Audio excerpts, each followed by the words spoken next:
two historic programs with one goal today.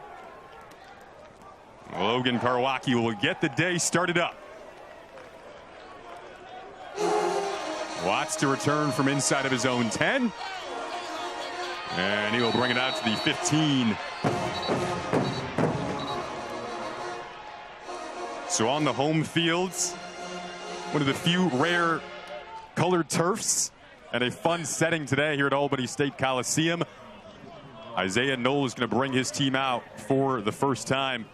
His third season at Albany State, did play in the 2023 title game in a limited capacity.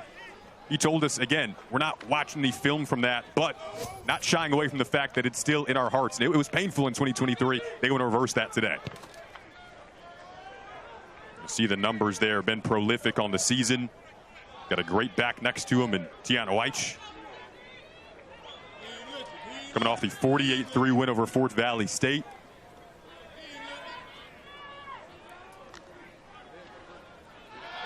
He'll fake the run game on the opening play, and a drop to begin. Jamarion Davis, who had a big 45-yard grab in the first quarter last week, couldn't hold on there. And Davis, you've got to help your quarterback out. You've got to squeeze that football. You saw Davis looking upfield, looking where he wanted to go after he had the reception, but you've got to squeeze that football, get the reception, and then look to make a play for your offense.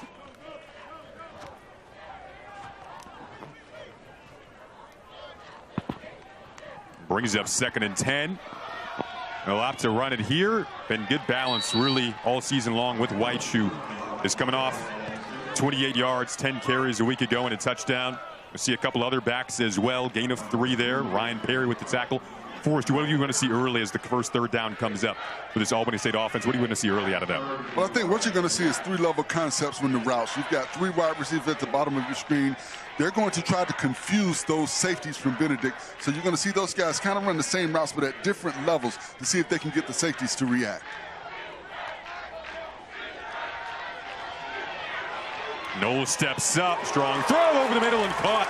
Able to find Jameel Williams. Had 3 catches a week ago. Last year was his breakout season, and he's backed it up this year, gain of 16. And moving quickly. You saw it right there, Jason. You saw an under route, you saw an over route, and you saw a route in between those routes. So what you're doing, you're cleaning out those safeties, and you're making those back-end defenders think. Another catch over the middle. It's Weich this time, the running back out of the backfield. Has improved his hands. Exciting every time he touches it. Isaiah Stevens with the tackle. And this is what Albany State wants to do. Once they get positive yards, they get that tempo going. They don't want to allow Benedict to get new players in the ball game. Spin it up in a hurry. 3 straight plays with a catch. And it's getting Knowles in the groove as well. Up speed, get the crowd involved early with this offensive style. One of the things I look for Benedict to do is get pressure at the line of scrimmage. So if you're on those outside receivers, those defensive backs need to not allow them to get free releases. They've got to get up in their faces.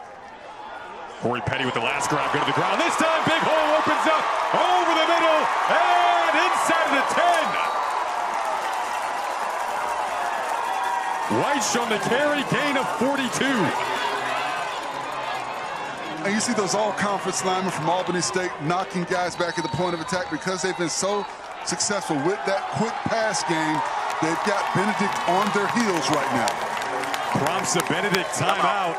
Been like a track meet getting to the line of scrimmage. First time out of the half. This is a 30-second 42 big yards. Albany State will set up in the red zone when we come back.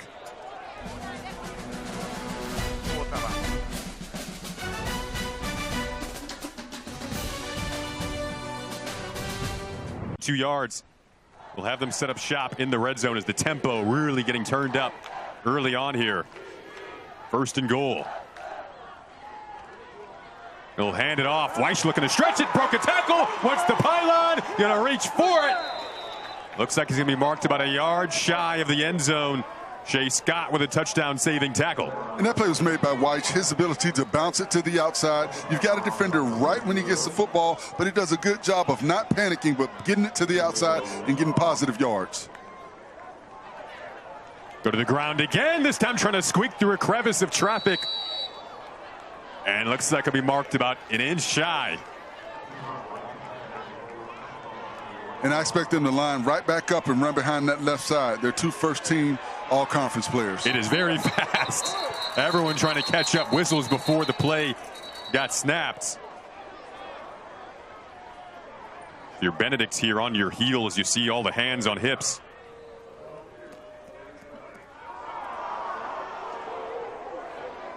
And that's a bit surprising, Jason. We just come out of a timeout. It's the first quarter. I understand it's been tempo, but it's surprising to see those guys with their hands on their hips so early.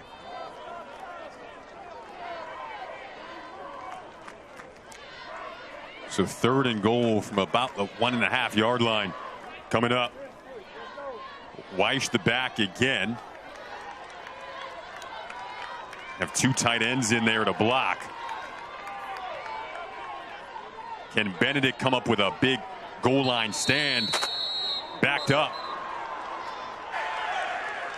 Before the play clock expired, timeout. Albany State. This is their first timeout of the half. This is a 30-second timeout. So the Golden Rams get the timeout called before play clock wound down.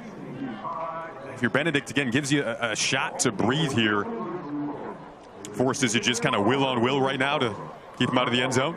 Well, I think right now you've got a lot of emotion in this football game, and maybe that's why you see the Benedict players with their hands on their hips. You know, you've got adrenaline going.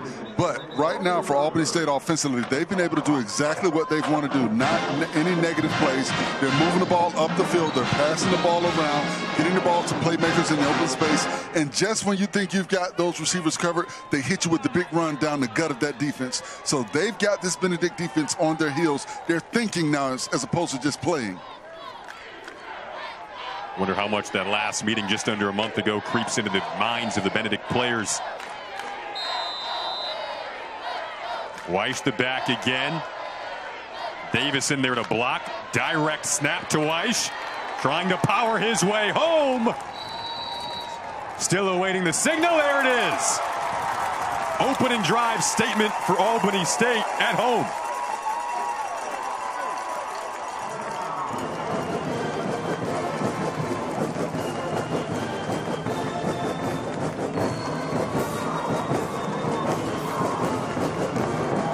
You see the direct snap to Weish, and a good job by the offensive lineman. You got lineman pulling around. A good job by the tight end, number 80, Jamarion Davis, with the seal block, giving Weish the space that he needed to get the ball north and south and get behind those linemen's hips and get the ball over the goal line.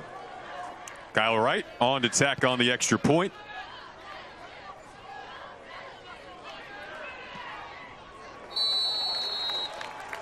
Fast start, quite literally, for Albany State.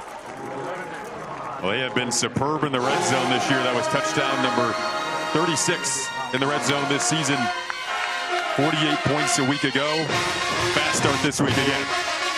And if you're Benedict, you've got to look at that first drive and you've got to say, okay, what plays did we have the opportunity to make that we did not make? You can't look at the overall success that Albany State had on that drive. You got to look at where you can make a play, because they're going to come back out, Albany State offensively, and do the exact same thing. And they're going to challenge Benedict to say, until you stop us, we're going to do it and do it and do it. Now, offensively, they've got to come out here, and I think they've got to put a drive together. I think one of the things coming into this game psychologically for them is we've got to be able to put a touchdown on the board. Only 3 points the last time these two teams played. They've been very effective since that football game, scoring points, but they've got to get a score early, I think, confidence-wise for their offense. Hey, you told me that throughout the week. It would be imperative for Benedict to get off to a fast start on the road today. Down 7. Deshaun Mingo and Jackson Williams back to return this kickoff from Kyle Wright. Jackson Williams, dangerous returner, 2 touchdown returns this season. Offense patiently awaiting, trying to answer for Benedict's. That lone loss this season came against Albany State. We'll start up at about the 21-yard line. That's where Darius Ocean will begin the day for Benedict, as their offense comes out off a 16-13 low-scoring battle against Savannah State a week ago that went to overtime. The 3rd time they've won a 1-score game this year. They've had to win in different ways. 9-1 on the season. What do you like about Darius Ocean? I like his ability to move outside of the pocket and extend plays. But I think for them to be successful, Tristan Morgan has to have a big game. You've got to feed your back. You've got to get that run game going. You've got to get that offensive line involved. I think that will open up the pass game for Ocean. 440 combined rushing yards over the last 2 weeks for Benedict. To that point, Can they get it going against the best rushing defense in the SIAC? Ocean to throw on the first play as a completion. Able to connect with Noah Johnson. And that is the start you want offensively for your Benedict's gain of 27. And that is a great confidence builder for Ocean coming into this game. 3 picks last week. A good job by the offensive line, giving him the time that he needs to get the ball down the field. He saw the matchup that was favorable and got the ball to his receiver. See if they can maybe counter with some up-tempo action here. We'll slow it down and get the signal from the sideline. They felt like they had opportunities early on. They did. In the first meeting, there was a fumble and an interception that hurt them and led to such a good start for Albany State in that game. From Trey Simmons in motion as a decoy to the first run of the game. And again, the best rushing defense, one of the best in the country, ready there. And you see what they did with Simmons. They brought that orbit motion. They're trying to get the linebackers' attention. That's what you want to do with that motion in the backfield, get the attention of the linebackers. Seeded out those numbers on October 25th. That point, 6 carries, just 14 yards for Morgan in that game.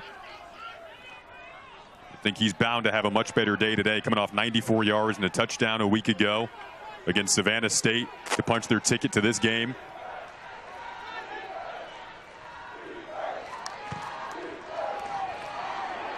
They'll hand it off. Defense ready once again. Interior tackles along with Isaiah Morrison, who's been so good all season long, the Florida native. And Benedict is getting absolutely no movement at the point of attacking. You see what Albany State is doing.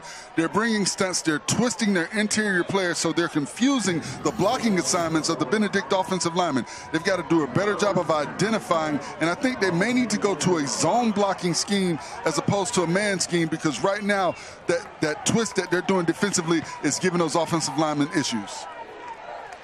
Pretty young offensive line for Benedict as well. Now in 3rd and 10.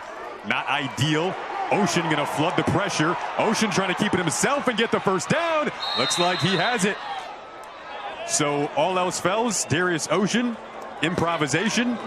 And they call him just a winner at all levels. This was a winning play right here. And you see right there, they brought the twist again. They brought a stunt. They brought the end around the edge, where Ocean was able to get outside of that end. The end has to make sure when he's coming around that he keeps contained. Sometimes these guys' eyes get big and they want to make the big play, but you've got to remember to be gap sound. So he needed to make sure he kept contained and not allow Ocean to get to the outside. To that point, both coaching staff told us in a championship game, a lot of emotion, as you mentioned, Forrest. Who can hone in on those details is now the best? Number 87.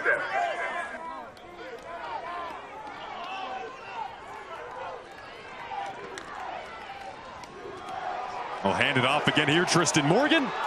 Lunging ball did come out. Was it a live ball? If it is, it's Albany State football. The ruling on the field is a fumble recovered by the defense. First down, Albany State.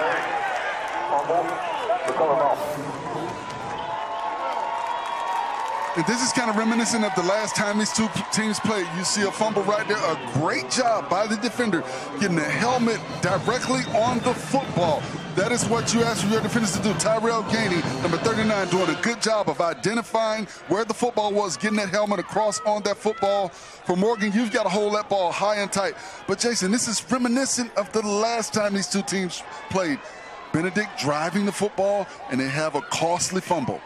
Tyrell Gainey had an interception last week. This week forces a fumble on a promising drive for Benedict that gives you a little deja vu, as you noted, Forrest. They had opportunities, as we just talked about, in the regular season matchup against Albany State early, but fumbled and had a pick thrown. So mirror image of that first matchup so far. Go to the ground with Weish. Kind of like they slow you down a little early for us, almost like a crossover, lull you to sleep, then blow by you. And one of the things I like about Weish is he's a patient runner. He allows for his blocking schemes to develop. A lot of times you've got running backs, they just want to hit the hole and go hard in the paint. But I think what he does a good job of is allowing the blocking scheme to develop. And when he sees the crease, then he gets up the field north and south. He was the freshman of the year in the SIAC last season. Sophomore year, Jacksonville, Florida native. Oh, that ball was dropped on the snap. Danger that time. But Weish able to pounce on it. And they'll lose some yardage there. set up third and what should be 11.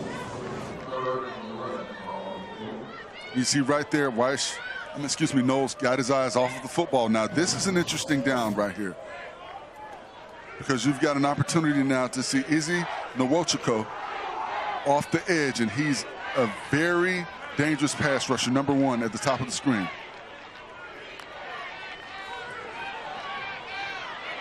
There he is from behind, and down goes Knowles.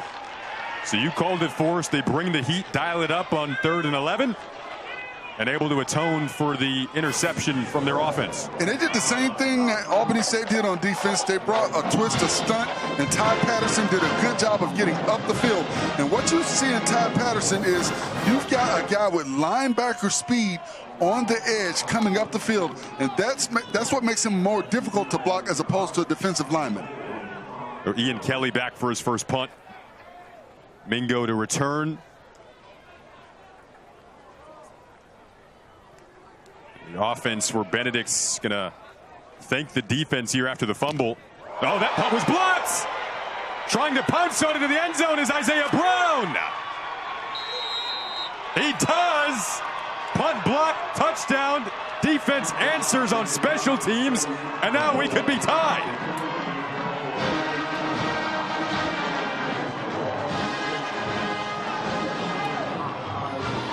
Then come after it after dialing up the pressure on 3rd and 11.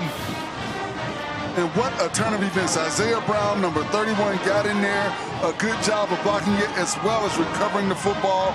And that's just what the doctor ordered for this Benedict football team. It wasn't looking good after the turnover. A good job defensively stopping Albany State, forcing the punt attempt, and then a better job blocking the punt and covering it for the touchdown. Oh, what a turn of events to turn the tide on special teams.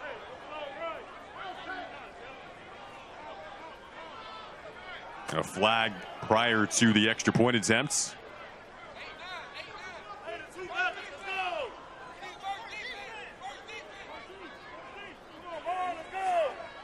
Before the snap, offside, defense, number 99. That penalty is declined. We'll still have the try. They get Tyquan Glenn there. Gotta feel the emotion shift early on the Benedict sideline. They needed that after how this game went through the first few minutes.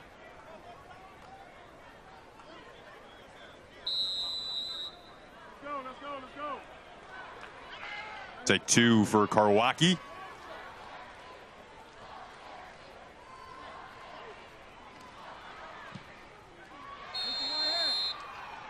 Tie game in the SIAC Championship. Ron Dickerson watches his team give it away, then get it back with the blocked punt and a special team score for Brown.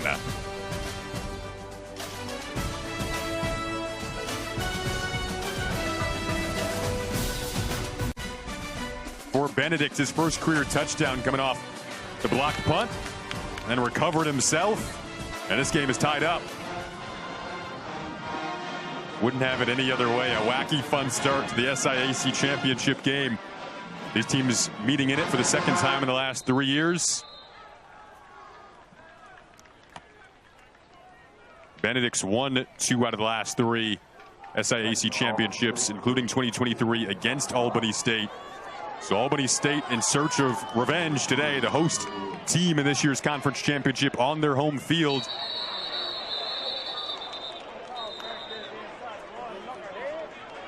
So now, Forrest, if we go back and look at that punt, a little flat coming off the foot of Ian Kelly. You see right here, he's got to do a better job of getting elevation on that punt, and he needs to be, a little bit more reactive. I thought he'd just take his time. He thought he was not going to have a pass rush. He's going to have all the time in the world. You've got to be more assertive than trying to get the ball out of there. It looked like he was going more for the length of the punt as opposed to getting the punt out of there. You've got pressure coming. You've got to get that punt out of there. Well, every phase of the game tends to play a role in the postseason. Those little things, so you could essentially say turnover battle even now as Knowles comes back out. His second series, they scored in their opening drive. Looking for the edge here with Weish. Often we'll start with him offensively, then shift into the passing game. Very up-tempo if you tuned in late. You see right there, Ryan Perry, number 56, has an opportunity to make a play, but Weiss and his ability to slip Perry and get to the outside. A good job by George Jala to make that tackle, but a better job, I like, by Weiss breaking, getting out to the edge, getting to the edge of that defense, and getting positive yards, not allowing the defensive end to bring him down. Sets up 2nd and 5. They'll flip it to Roderick McRae this time. First time we've seen him. Got hit by Jahavian Phillips. 7 straight wins for Albany State since the September 13th loss at Florida A&M. 8-point loss. 3rd and 2 here. Both of these defenses, the top 2 in the conference on 3rd down defense, and you see it there with Benedict, and you can feel the momentum flowing through now. Amari Terry with the tackle. He's got 51 of them on the season. And that was a big one. They're going to force another punt. And what makes Terry such a dominant force at that star linebacker position is his ability to diagnose run fits. You see Terry right there, get inside. Helmet on the helmet, a great job by diagnosing, finding where the football is, and putting the hat on the hat. That's exactly how it's drawn up. You want to get your guy in the hole one-on-one with the ball carrier. They brought Isaiah Brown towards the punter again. Didn't get there this time. Deshaun Mingo with the fair catch. And then got hit after. No flag comes. There was a theatrical fall back from Mingo. Yeah, but I still think you got to call the flag. You've got to throw the flag. Yeah, you've got to definitely throw the flag. He made sure that they knew, but there was no flag.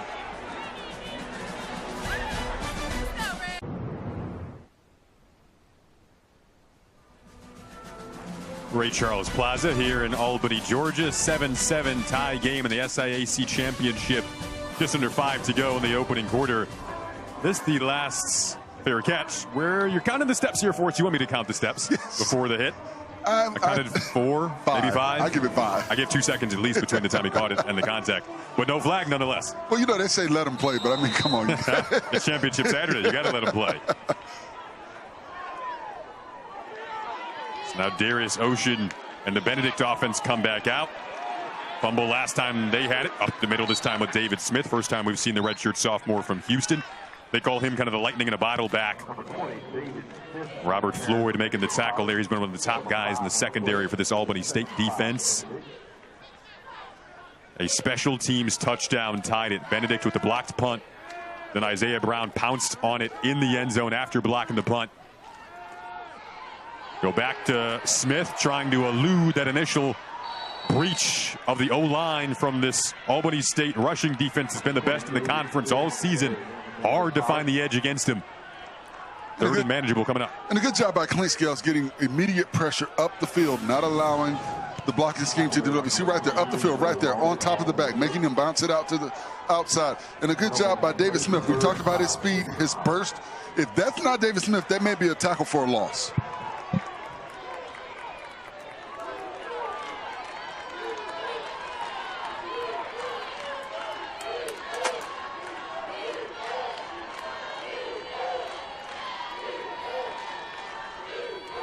On 3rd down, they'll keep it on the ground, and Smith had a good quick first step.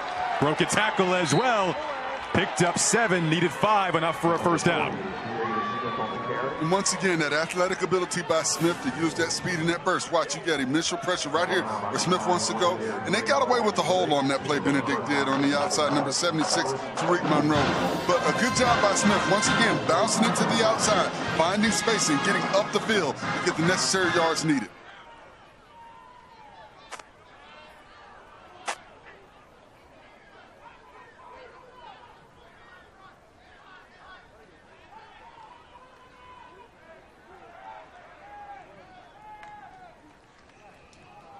Another handoff. Smith with another hole to run through. Rare to find those against the Golden Rams defense. You can tell they're frustrated after a couple of good runs from Smith, who's the guy that's cooking right now. He'll come out, though. Morgan likely to come in. And a good job by that left side of that offensive line. Isaiah Richardson, Isaiah Turner, the 2 second-team all-conference players, getting a hat on the hat, giving Smith the space that he needs to get up the field.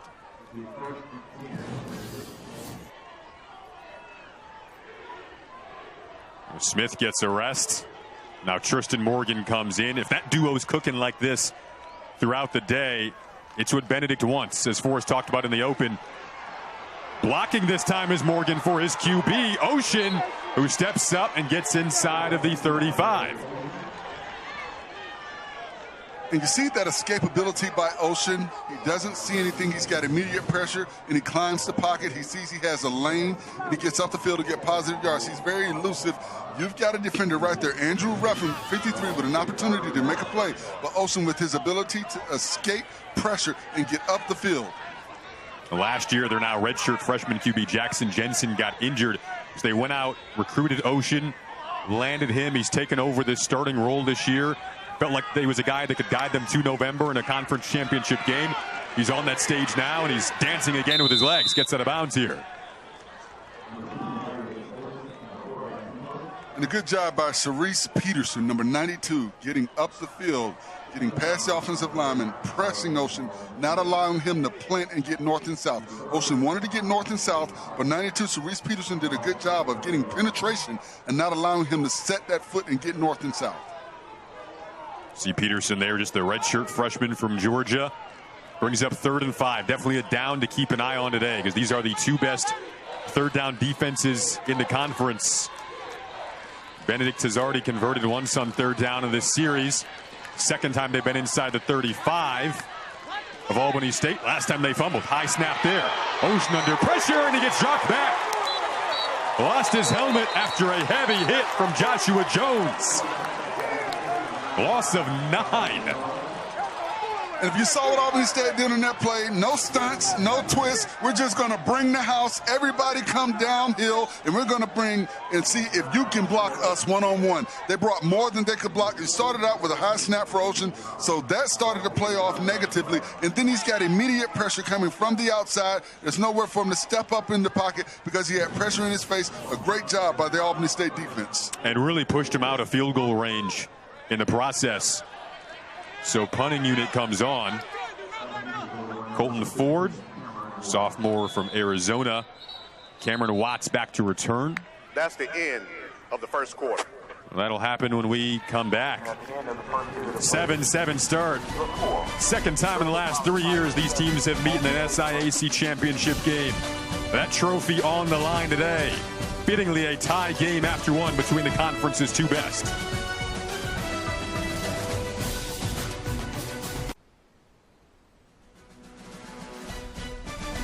Back at Albany State Coliseum, built in 2004, the host site for this year's SIAC championship game, and a packed house on a beautiful afternoon in Georgia. Start of the second quarter, Jason Ross Jr., Forrest Connolly with you, our outstanding ESPN crew. Colton Ford to punt as we flip sides of the field. Cameron Watts will let that sail and roll into the end zone.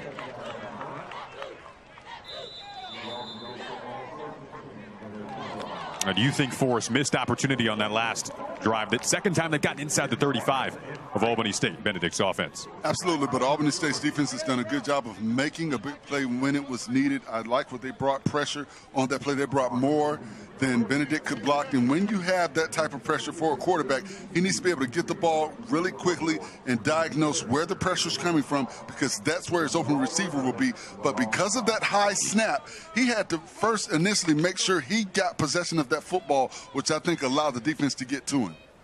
Did you feel like they set the tone by going to the air first play, Benedict? Absolutely. Balance-wise? Well, it showed that they are not afraid to throw the ball. We know coming into this game, they had ran the ball extremely well in the last two ball games since that game against Albany State. So I think they thought the thinking was, and everyone's thinking was, they're going to come in and try and continue what they've been doing running, and they came out throwing. So I thought that was big of them. Another series for Albany State. Punt last time out. Dump it off here to Jamarion Davis, who stepped up into the starting tight end role when Xavier Herndon went down. That was 6 weeks ago. Davis has been really good in the role ever since. Gain of 5 there. And you see what Knowles is doing. He's looking over his receivers. He's going through his progressions. He doesn't see what he wants down the field with the vertical pass game. He goes underneath to his big tight end, Davis.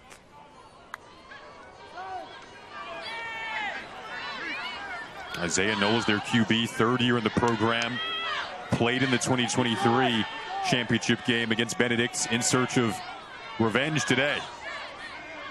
his family sitting below us, his own cheering section right below our broadcast booth. They'll hand it off here. And it's Weish who gets stood up on the edge. Dante Braggett Drake, the corner, along with Amari Terry, coming up to make the play. And you see what's happening right now. The defensive linemen are doing a good job of occupying space. A good job by Casey Bolton, half pint as they call him, and Desmond Thompson, those two interior linemen. What they're doing, they're getting pushed right in the center of that defense, and they're not allowing those guards to climb up to the second level and cover up those linebackers, allowing Patterson, Terry, Stevens, all those guys to flow downhill from the linebacker position from Benedict. Benedict defensive coordinator Shea Campbell is fired up for this matchup. Throw to the sideline. That is a lunging grab caught on the near side by Corey Petty. They really love him in those mid to short range scenarios. Gets enough there to move the chains. Picks up 6 on 3rd and 5. And that was an excellent throw by Isaiah Knowles. It was a throw where only Corey Petty could make a play on the football. And a good job by Petty helping his quarterback out, extending his body, giving his body up to make that catch for the first down. Petty, the transfer from Tuskegee, likes to be called Deuce. Big in their 10 personnel look. They'll fake it, go over the middle again this time. It is caught again, and it's Petty again. He's breaking free to the second level. Inside of the 20. Petty down to the 10. Amari Terry with the touchdown saving tackle. It is a gain of 60. And what happens is when you run the ball on first down, defenses tend to think that's what you're going to do. And you see Petty right there in the middle. He finds a hole in that defense. He breaks the tackle and he gets to the outside. And you see the speed once he gets the reception.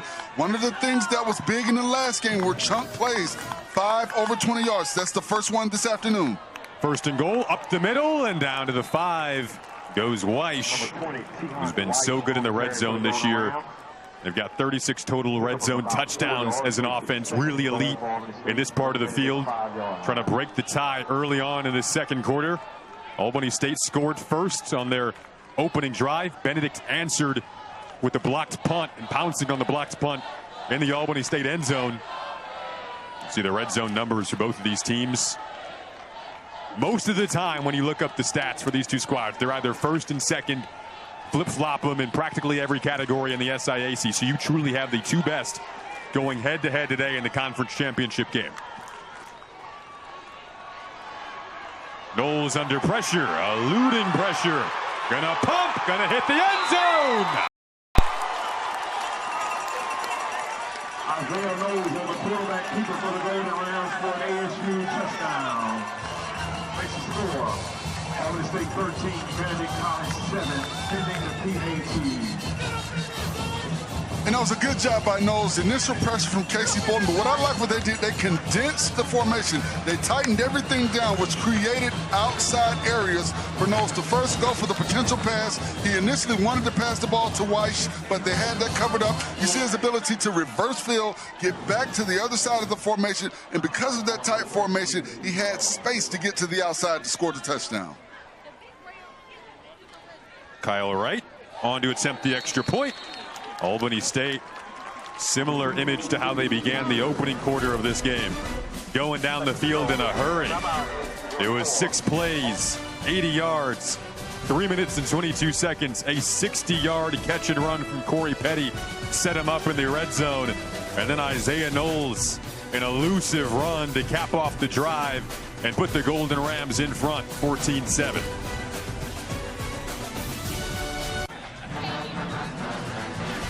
See Isaiah Knowles' numbers on the day, 6 for 7, 99 yards. Has ran for at least 25 yards in every game. Caps that last drive off with the rushing touchdown.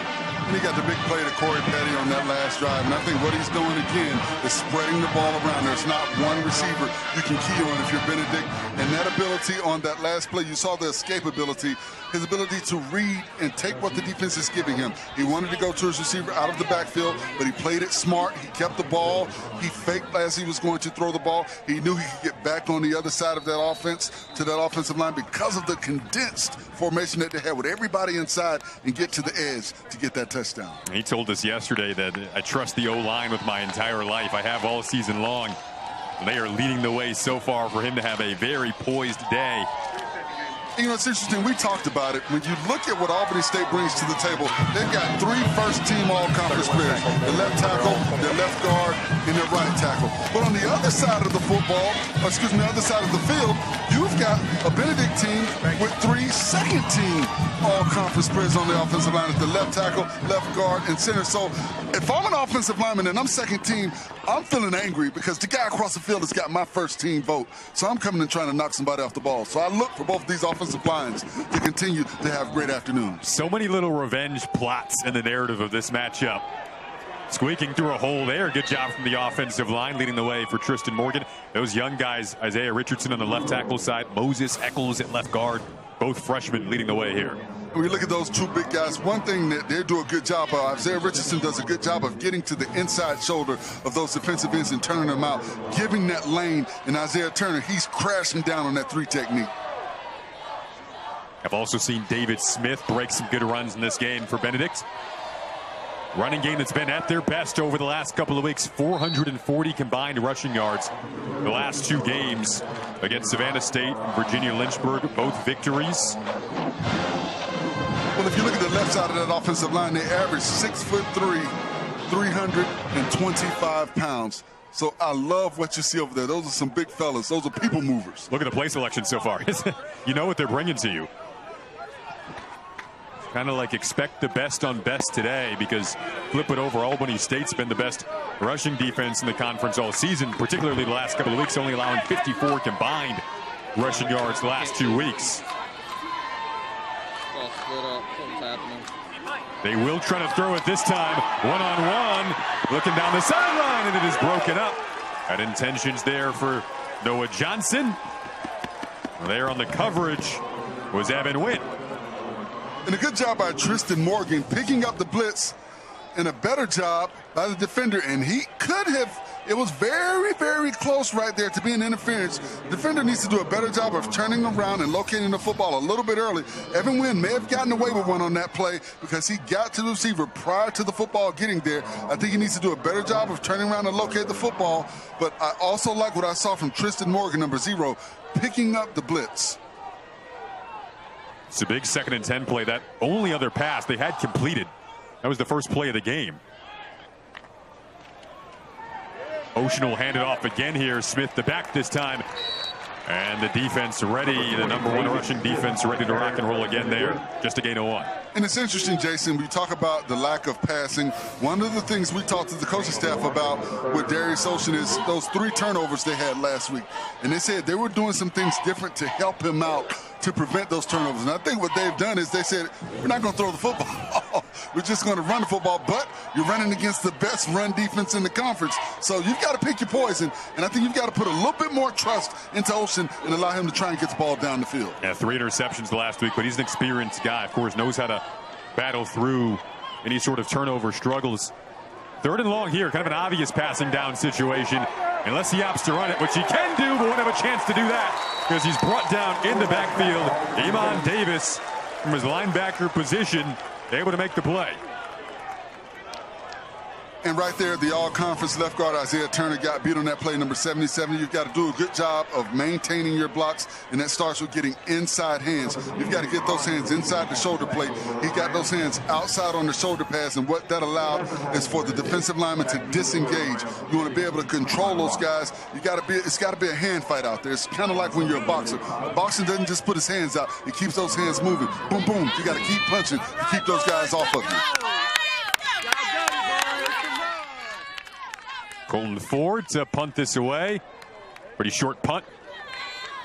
So, I mean, Forrest, you told me what feels like a few minutes ago, you really can't miss opportunities against Albany State because they can hurt you. They'll try to hurt Benedict again when we come back.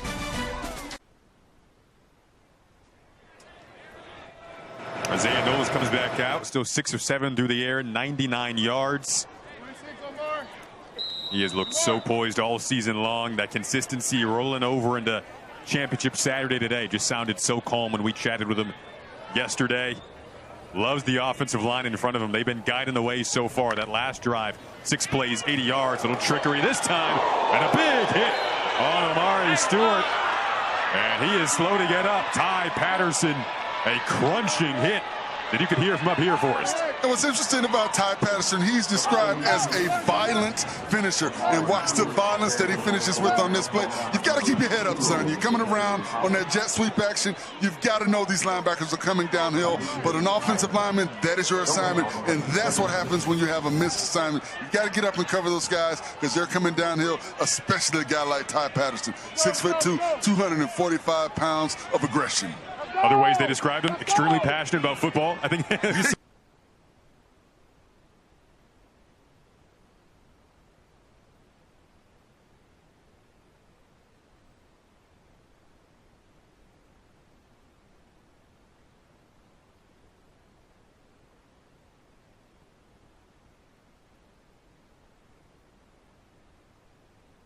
know these linebackers are coming downhill, but an offensive lineman, that is your assignment, and that's what happens when you have a missed assignment. You got to get up and cover those guys because they're coming downhill, especially a guy like Ty Patterson, 6'2", 245 pounds of aggression.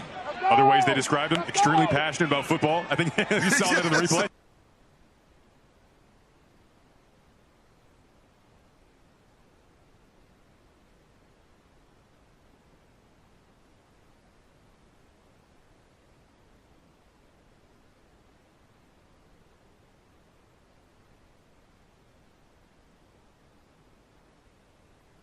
Who is one of their fastest guys on the team. That's why they'll take deep shots like that with him down the sideline.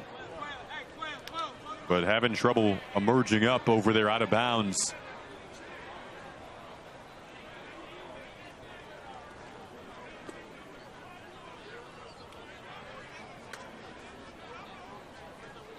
As you mentioned, Forrest, definitely saw him land on his lower body there, kind of near the marker.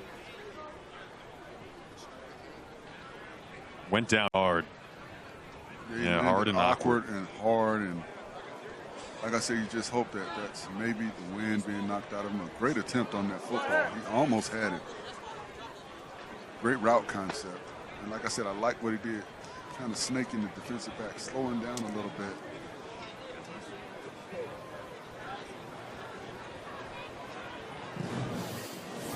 One interesting part about that part of the field, Forrest, is look at special teams so far in this game, kickoffs in particular.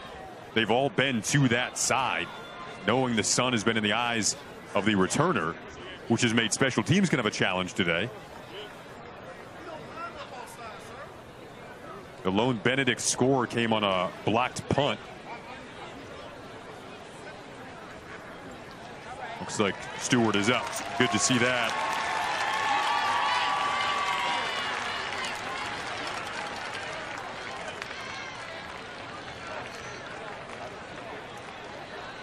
And I must say again, Jason, it is a lovely crowd out here today. It is. Great day for a championship game. And these two fan bases love their teams. Benedict fans making the trip. Albany State, the host site this year. Second time in the last 3 years they've met in the championship game. Beautiful 77-degree day in Albany, Georgia. Picture perfect for postseason football.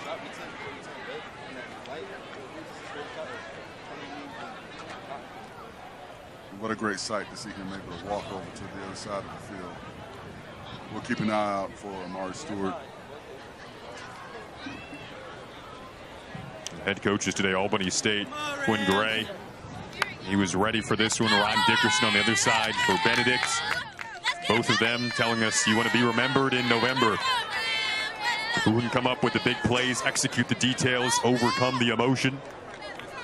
And did you sense the anger when we talked to Coach Dickerson? There was just a tone, an undertone of anger and frustration, like, okay, I don't even want to talk about the game. I'm just ready to get to it and play it. He didn't want to talk about what happened the last time. All he wanted to talk about was the opportunity that they had to come and play this team once again. And you feel that from his team and from what they've been able to do, you know, on some of the plays, especially on that play where Ty Patterson came downhill and, you know, put a helmet on a helmet. Absolutely. Ron Dickerson has helped kind of shortly rebuild this squad after they had a lot of guys leave via the transfer portal. He took over now in his second season in a program that's used to being on this stage. But Albany State won the matchup on October 25th. They're up 7 here. prompt collision between Weish and Isaiah Stevens, who makes the tackle to force 4th down. And you see what they did on that play. They showed 6 at the line of scrimmage. They dropped back into coverage, but then they also brought the twist. So for the offensive lineman, you've got a pre-snap read of the blitz coming. Then you see them drop back, so you think you've got your man covered. But then you've got to deal with the stunts and the twists on the outside. So that's how you confuse an offensive line. Great play call by the defense for Benedict. Deshaun Mingo back to return. Chance for potentially some good field position for Benedict now, after the big stop from their defense. Timeout. Albany State. That's their 2nd timeout of the half. This is a 30-second timeout. Heard there, timeout called by Albany State. Tomorrow on Sunday, NFL countdown crew at 6 Eastern.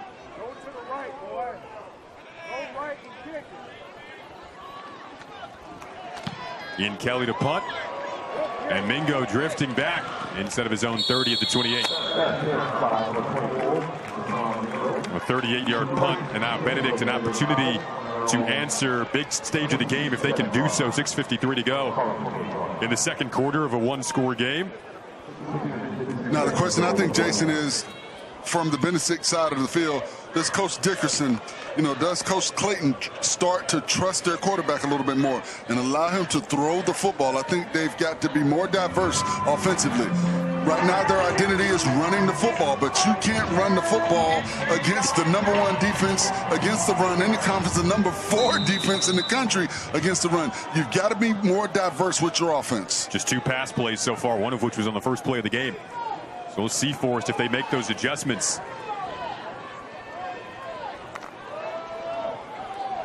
They will try to patiently run it here. Nothing doing on the interior. I mean, it's just such a challenge. Albany State has brought that level against the rush all season long.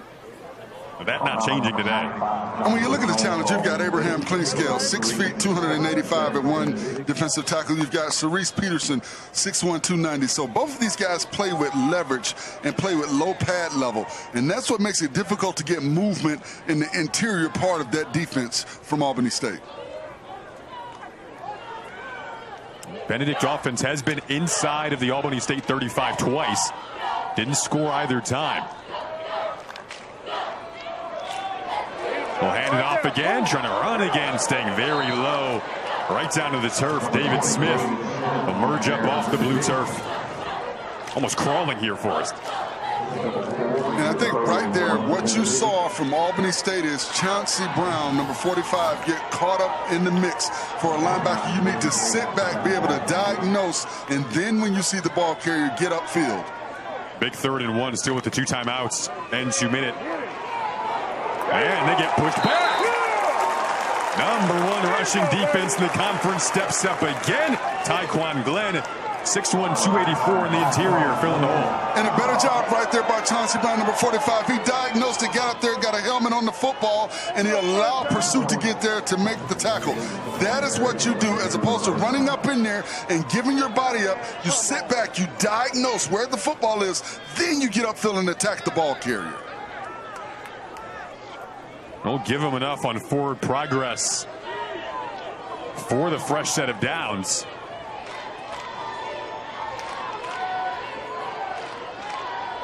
So Ocean with under 5 to go. Big to get the yardage they needed. Now he'll roll out and gets flushed to the sideline. Iman Davis stalking him all the way over there. And you saw Davis kind of playing a spy technique. He's watching the quarterback. He's watching Ocean, watching Ocean. As soon as Ocean breaks to the outside, Davis gets up the field. A good job of staying on top of Davis, not allowing him to get to the edge to get up the field. I like the speed that you saw by Davis, mirroring him and then getting up the field. Davis, another Georgia native. No gain on the last play.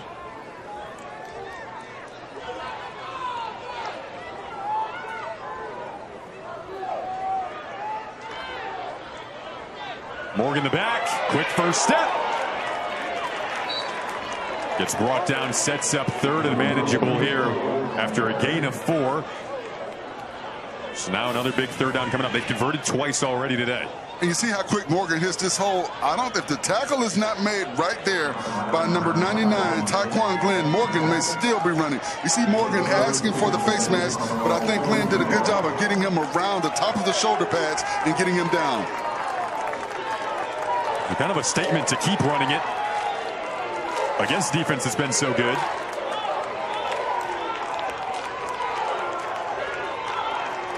And now third down. Awkward exchange. And the defense for Albany State stepping up. Luke Rose makes the tackle.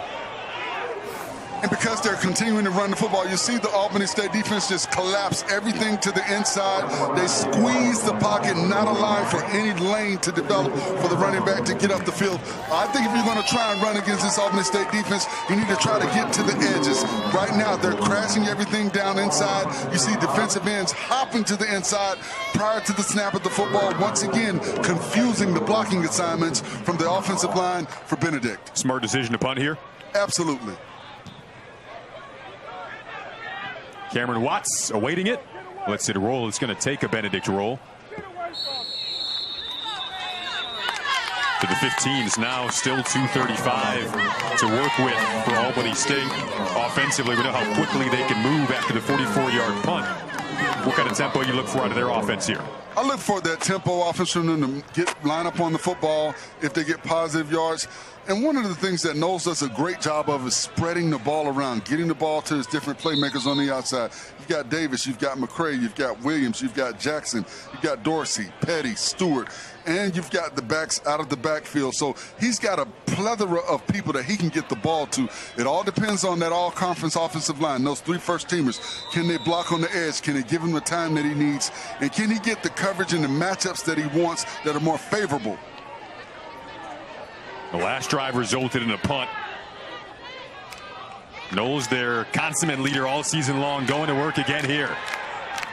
Not great starting field position. Good improvisation, though. Davis had a big catch and run last week. Has another here. Out to the 50. Inside of Benedict territory. Jamarion Davis, who stepped up in the starting tight end role at a 45-yard catch last week, has a 43-yarder here.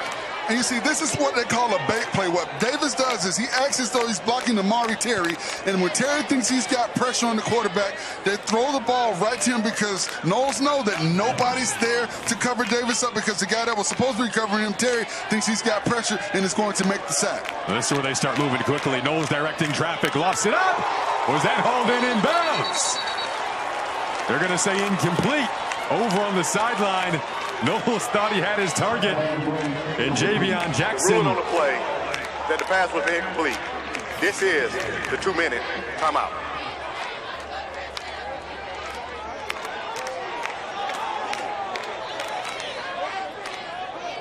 I think that's a catch. Everyone on the Albany State sideline was adamant about it. It was a 43-yard catch from Jamarion Davis that set up the shot down the sideline there. We'll be right back.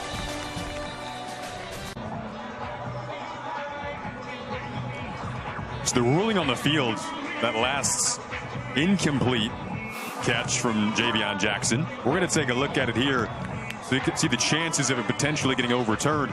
For us, there's definitely going to be some blue turf between his toe and the sideline. But did you see in the middle of the field? That's the thing that I was looking at initially. Yeah. The receiver was held right in front of the official, and they didn't make that call. That should have been a holding penalty right there. Watch. Oh, yeah. Coming from the left side of your screen, right there. He's changing his whole running pattern with the way that he grabbed him in front of the official. But then you get to the sideline right here. He's got his foot down. I think the question will be, did he maintain control? Because the foot is in bounds. You see the blue in between his toe and the sideline. So he's definitely got a foot in bounds. He's got possession of the football right here. The question, and I think what the officials are looking at is, did he maintain control of the football going all the way down? Right there, it looks like he's maintained control. Well, no, I think that's where he's incomplete. I think right there is what we saw. The ball, he didn't maintain control. Is upheld. A great point at the end there for us. Did not maintain control all the way through the process. But if you're Albany State, you should be angered because that holding in the middle of the field should have been called. It was blatant, but then right here we see he did not maintain control. A good effort, great effort, foot inbounds. Play is upheld.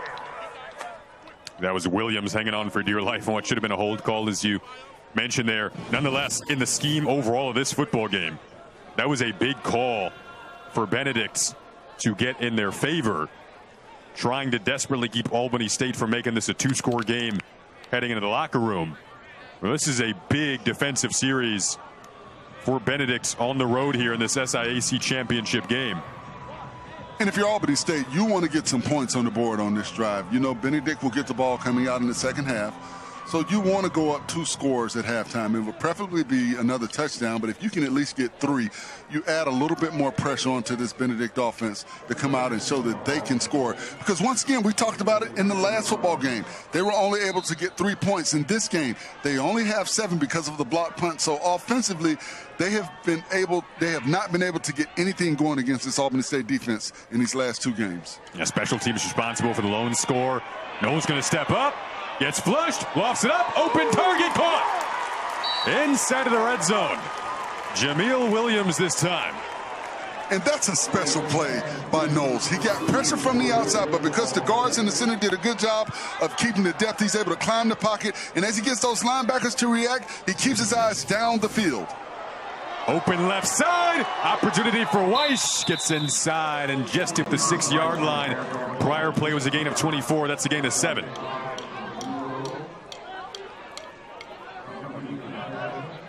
Albany State's been cooking in the red zone all season long.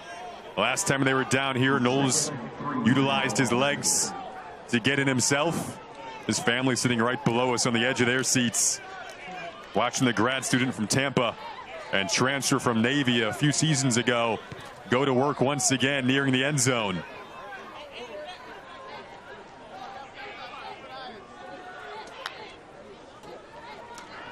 They'll fake it to Weiss, dump it off. Davis going to work, trying to break tackles. But a good one made out in space. Josh Madope able to make the play there. And right now, if you're Albany State, you're not in a rush.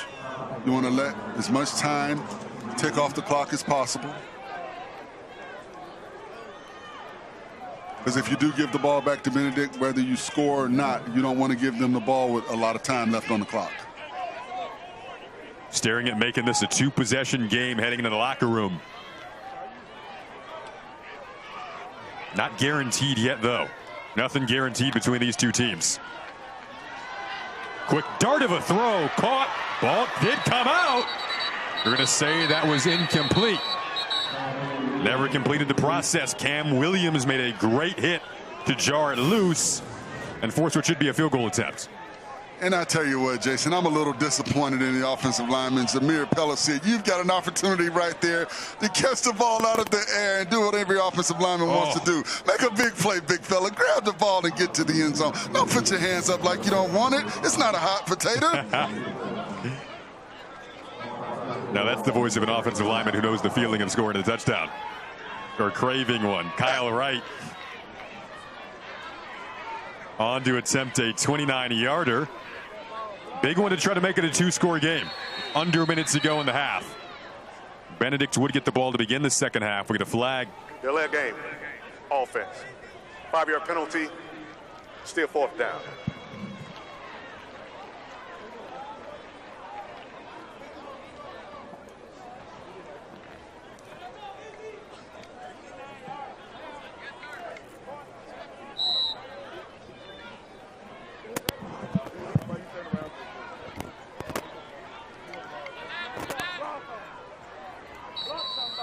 Now they'll back Kyle Wright up a bit.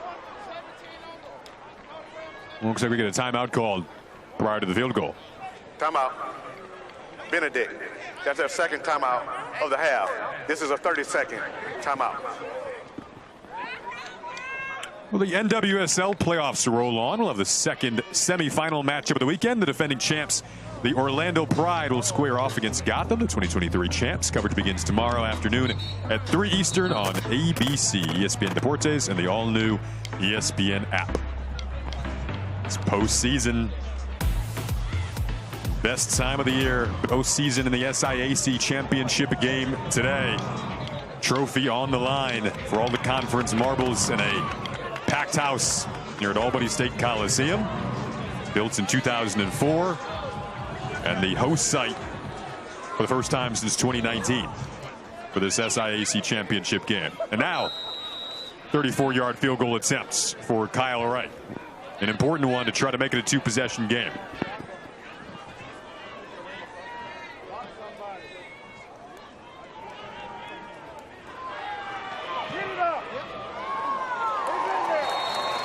He got it. 17-7 after Wright capitalizes transfer from Grambling State. Important kick there. Benedict again has had their opportunities similar to when these teams met in October, but have not capitalized offensively yet. Lone touchdown for them, a special teams touchdown on a blocked punt. You see their drive chart so far in this one. And there's got to be some concern on the Benedict sideline as their offense continues to be stagnant against this stout Albany State defense. You've gone 6 quarters now without scoring a touchdown offensively against this defense if this continues all the way to halftime, and that is a concern for Benedict. They've got to find a way to be able to move the football offensively and score, if not for anything else, but from a confidence standpoint right now. You've got to look and say that there's a lack of confidence going on right now. Saw the energy there from Benedict head coach Ron Dickerson trying to fire up his team. Ian Kelly going to kick it off. Deshaun Mingo and Jackson Williams back to return. Another quick scoring drive for Albany State. That's been the theme. They went 7 plays, 68 yards, 155. The big plays, the explosive plays, also favoring Albany State. A 43-yard catch and run from Jamarion Davis on that last series led to them marching down the field quickly. And third down conversion starting to favor Albany State as well. Now, what's dangerous right here, Jason, is you know Albany State's going to bring the house. They're going to bring pressure because they may look for Benedict to throw the football, but Benedict has not thrown the football today. So do they just continue to do what they do and just try and run the football, run the clock out, knowing they'll get the ball in the second half to start the second half? Or do they try to get vertical with the pass game? Because if they do, you possibly put yourself in a position to give up an easy turnover. Benedict hasn't lost on the road this season. 4-0 away from home. The Albany State loss was in Columbia. Now Darius Ocean back to work, but with minimal time, 40 seconds and 1 timeout. Not an offense really built to go down the field quickly. Go to the air for just the 4th time today. Nice juke move though. Hillman gets out near the 40. Gain of 12 that time. Trying to get up to the line of scrimmage as they reset the chains here. And you see what Albany's doing. They're dropping 7 in the coverage, only rushing 4. They want to keep everything in front of them. They don't care about those receptions. They just want to keep everything in front of them. Block starts moving again as they reset the chains. Ocean to the air again, underthrown along the sideline and picked off. Interceptions were an issue a week ago for Ocean. Tyrell Gainey, who had a pick himself a week ago for Albany State. He forced a fumble earlier. Today he has an interception on this play. And if you watch that play, he's just playing man coverage on the outside, tight coverage. If you're Ocean, you want to put some air under the football and allow your receiver to run under it. But he tried to throw what looked like a back shoulder throw with tight coverage on the outside. A bad decision by Ocean. Tyrell Gainey having himself a championship day performance. A forced fumble and now an interception for the redshirt sophomore from Orlando. And we talked about that, a turnover, a costly turnover. Now, if you're Albany State, you just want to try and get one big play down the field. Look to get in field goal range. Knowles was looking downfield. Now he'll use his legs. Step up and gets dropped down as the clock winds down within 10 seconds. And I thought Knowles should have tried to get to the sideline to get out of bounds as opposed to trying to cut back inside. Albany State, that's their final timeout of the half. This is a 30-second timeout. Please set the game clock to 11 seconds. 11 seconds. I thought that was a mistake by Knowles. You want to get the ball to the outside, get out of bounds, save that timeout. When you don't see anything down the field, or maybe just throw the ball away and preserve that. I know he saw some space, but you've got to look at the time that you've got left. He had about 20 seconds when that play started. You've got to realize that you're not going to get the necessary yards to put you in a position to attempt a field goal. Throw the ball away. If it's not there like it's drawn up, just get rid of the football. Now 11 seconds left in the opening half. Benedict will receive the second half kick. This SIAC Championship game. So the two head coaches, Quinn Gray for Albany State, Ron Dickerson for Benedict. Isaiah Knowles is like a coach on the field for this Albany State team. Such a great voice in the locker room, great voice in the huddle. He's got 2nd and 6 now after the timeout.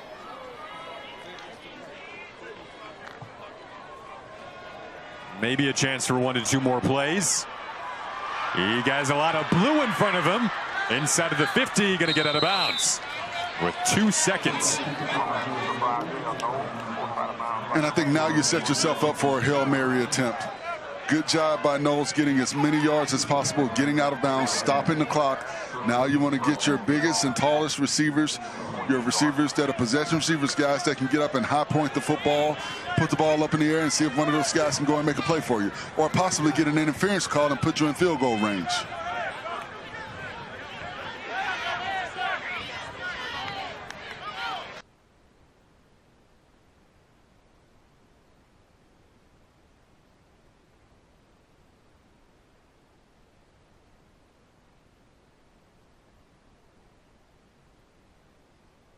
SIAC Championship for the first time since 2019, and off to a fantastic start with those teams going for that trophy.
The SIAC Championship game here at Albany State Coliseum.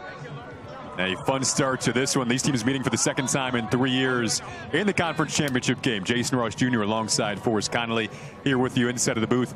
So Albany State strikes first. Benedict answers with the special teams touchdown. Forrest, it feels huge that Benedict, a team that hasn't gotten the offense really going today, is going to get the ball to begin the second half. Well, for Benedict, they've got to be more diverse with their offense. Only 4 pass plays that whole first half. I think they are very predictable right now offensively. They just are trying to run the football against the #1 rush defense in the conference, the #4 rush defense in the country. That's not going to get it done. They've got to be more diverse with their offense. The name of the game for Albany State this year has been the variety, has been completing the game in every phase. So far, they've done that. Well, they have 16 passes, 17 rushes. They have been what you ask for on an offense. They do it on both ways, on both sides of the football, running and passing the football. And you don't know where they're coming from and how they're doing it. And then the chunk plays. Something they had 5 chunk plays the last time they played. We've seen 2 or I think maybe even 3 big chunk plays in this ball game. So they've been very effective doing exactly what they want to do offensively. And defensively, they have something going. I think offensively for Benedict, they've got a lot of questions. You've gone 6 quarters now without being able to score a touchdown against this vaunted Albany State defense. Yeah, to their point of those explosive plays, we're going to take a look at a few of them in the highlights. It was a 43-yarder on their last series, Albany State. This is how things began with a Weiss punching it in. Well, he did a good job of following his all-conference offensive lineman, that whole left side of that offensive line. And then here, the big block right here, Isaiah Williams, that has been Isaiah Brown, the only big play for Benedict. But then right here, the quarterback does a good job. He did not have what he wanted to pass the football, but because of that condensed alignment, he was able to get back around the edge to get the touchdown. A good job by Knowles. And then once again, they do a good job of bringing pressure, not allowing Ocean to go anywhere with the football, confusing the offensive lineman, knocking his helmet off when they got the sack. Been a physical game. You can feel the emotion.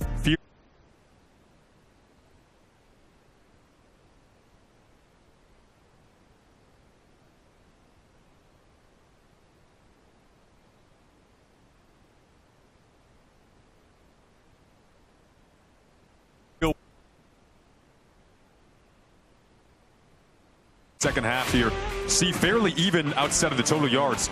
Explosive plays definitely favoring Albany State, creating that separation there. With time of possession about even. We'll see what the separating factors are here in the second half as we get set to kick this off. Turnover battle favoring Albany State. They forced 2.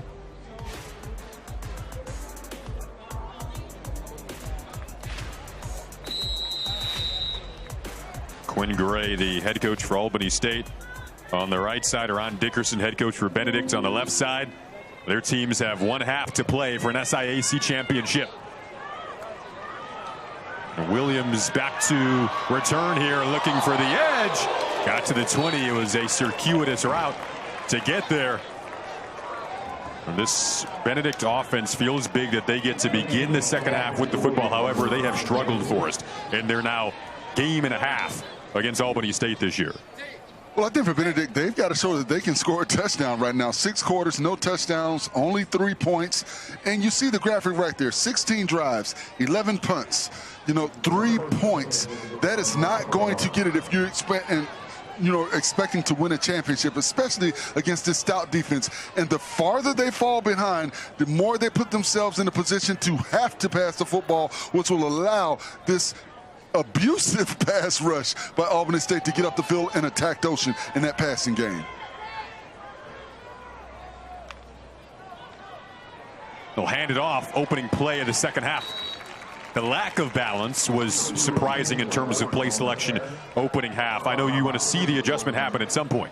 Well, I think if you're not comfortable with Ocean passing the ball vertically, get some passes out on the flat. That's an extension of the run game. Do some short crossing routes, some safe routes. You've got some seam opportunities as well with your tight ends. But you've got to be able to pass the football. You've got to open up this offense. You've got to show your offense that you have confidence in your quarterback.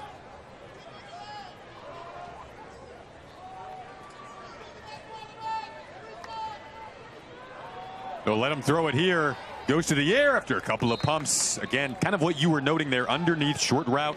Able to go to Trey Simmons that time. See the play selection overall, 23 runs to 5 passes. But you look at that pass play, that's a dangerous pass play because you're passing from the opposite hash across the field. That's not an easy pass play for a quarterback. You've got to have a guy that has a real lively arm to make that pass and put it in a position where the back or the receiver can catch it and make a move. You saw the back had to go down because the pass actually wasn't long enough. Lefty throwing across his body too there. Throw it again here, looking similar side, steps up, had to improvise, incomplete, but a late flag. To see Noah Johnson calling for what he saw was contact made. We'll take another look at it and see what gets called here. It could be a big one. Pass interference. Defense, number 2. 15-yard penalty, automatic, first down. So they get Luke Rose, and Benedict catches a break.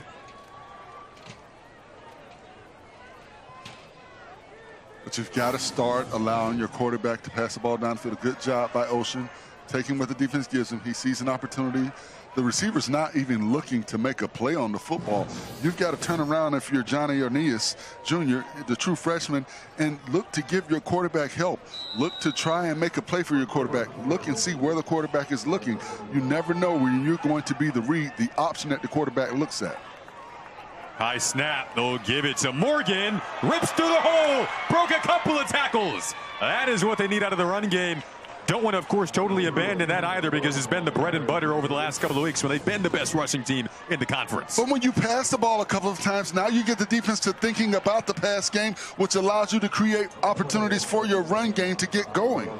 Gain of 25 on the ground for Morgan, who's over 700 rushing yards on the season now, and has surpassed his total from the first meeting between these teams when he was limited to 14 yards. Give it back to him, stutter stepping his way. And a patient carry. He and David Smith have been the two backs today for Benedict. Now, what I want to see from Benedict is show me some pass game now. You had the big play with the run game. You go right back to the run game. Now be versatile. Be variable with your offensive play calling. Don't just try and run the ball down the gut. You know they're preparing to stop the run. That's what they are and what they specialize in.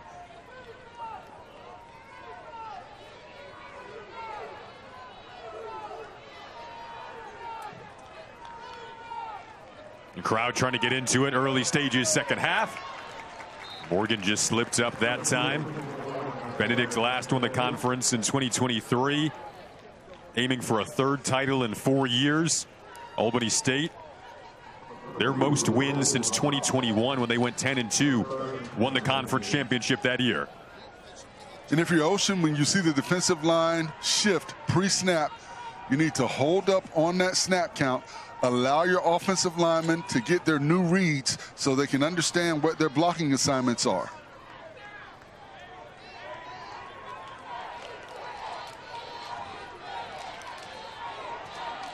Third and 9, and not really in field goal range here.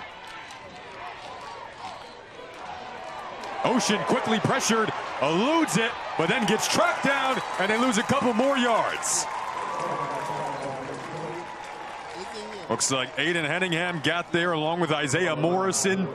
2 stars in this Albany State defense combining. It's a loss of 4, and Ocean hobbled going to the sideline.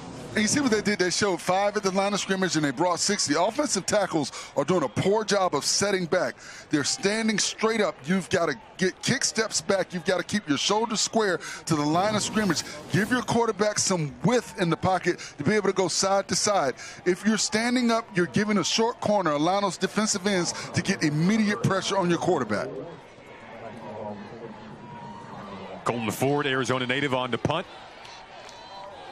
Another big stand in a crucial part of the field. Just outside of field goal range is where Albany State's defense comes up big. 30-yard punt. Cameron Watts with the fair catch. And now Isaiah Knowles going to come back out offensively. The QB for Albany State, who began his career at Navy, told us yesterday the 5 a.m. wake-ups to lift, then class from 7 to 3 at Navy, then practice for a couple of hours, then homework after that, led to him developing into the leader in person he is. Tampa native, went up to Rhode Island to prep at Navy Prep before that. That was a big move for him. Said it made him mature quickly. And he has looked so poised today throughout the course of this first half. Now his first series of the second half. And I've been impressed with his decision making and not forcing it, taking what the defense gives. Wants it down the seam, incomplete. Maybe chalk that one up as a drop. Looking for Gentry Sparks, tight end. Really all day he's been going to Jamarion Davis at the tight end spot. And just take a little bit off of this football. I think he got excited because you see your receiver down the seam. There's nobody there. You know if you get the ball to him, he has an opportunity for a huge play. That one had potential, and you're Benedict's early in this half, but feels like a must-stop possession. And what I like, Jason, is they're attacking this defense. They're just not trying to run the ball to get out of the shadow of their own end zone.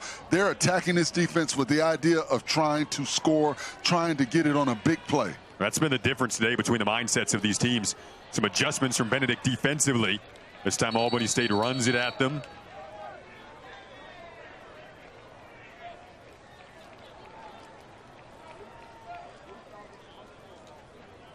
In the last matchup, yards per carry on the ground were big for Albany State. Weish averaged 7.5 per carry. That October 25th matchup hasn't quite hit that mark today, but the balance offensively and explosive plays have led to success for Albany State. Big third down coming up for the Benedict defense here.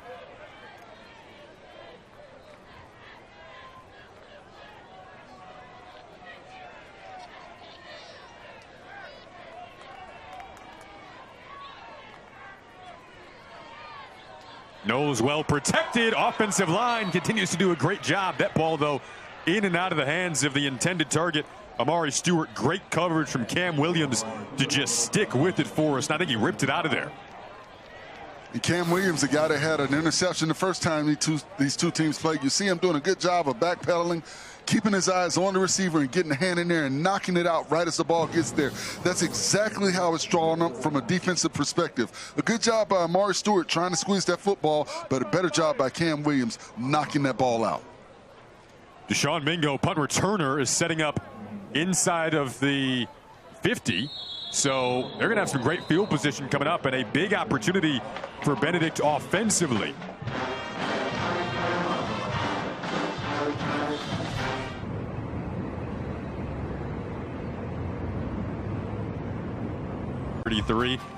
Now 30-30 here, 17-7 in the SIAC Championship game.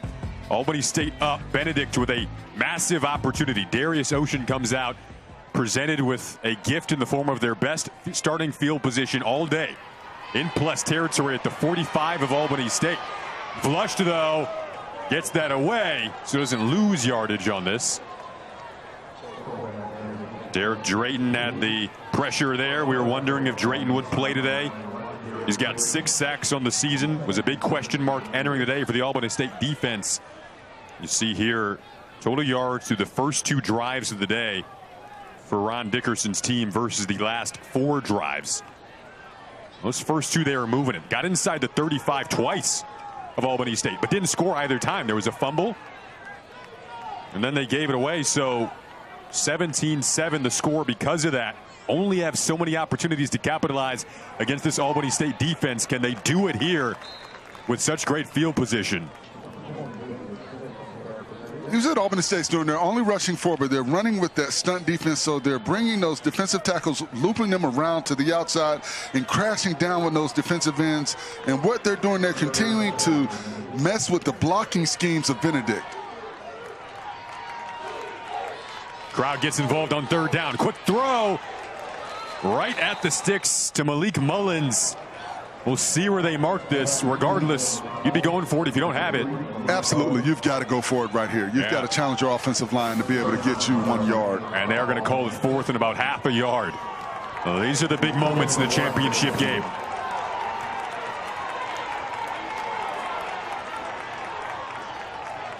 And this, Jason, is when I like to see old school football. Get the quarterback under center and go quarterback sneak. 4th and about half a yard. Boxes stacked up. Can they get there? To the edge goes Smith. And a fresh set of downs to keep this drive moving. And it's a great job by the offensive line and by the offensive scheme. You do a condensed line of scrimmage, gets everything condensed inside, and you allow and create a natural edge for your back to get around the edge to get the first down. You get it to your speedy back Smith. He's able to get that first down conversion for the offense. Albany State 4-0 at home this year. Benedict 4-0 on the road this year.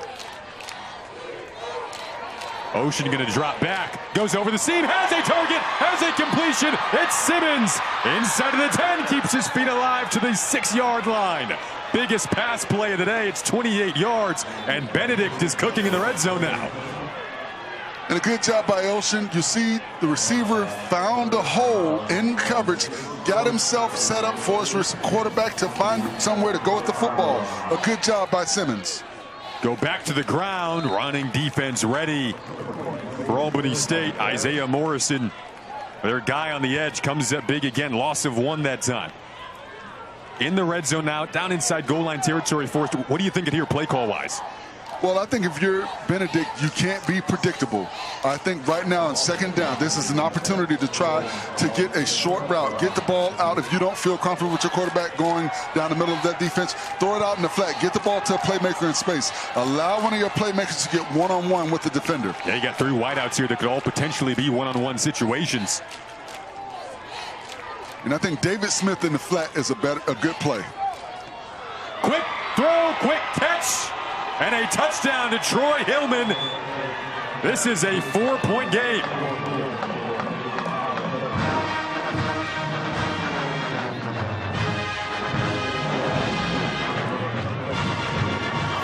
And you talk about a confidence builder. You go with the short crossing route, the quick inside route. A good job by Ocean, putting the ball right on Hillman.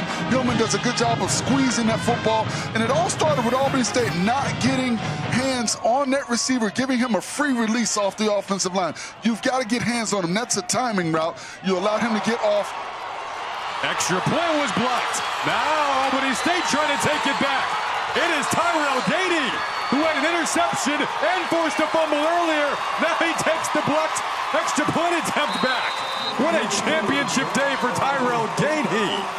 Add 2 on the board for the Golden Rams. And if there's an MVP, go ahead and give it to him. I mean, the way that this young man has performed all afternoon, he has been Johnny on the spot all day long. Tyrell Gainey, the magical day continues. There's the touchdown first to Hillman. They thought this is big for us because they thought they were going to make it a 3-point game. Instead, it's a 6-point game. Put 2 on the board. Gainey, a forced fumble, interception. Now he takes the extra point back to the house for 2.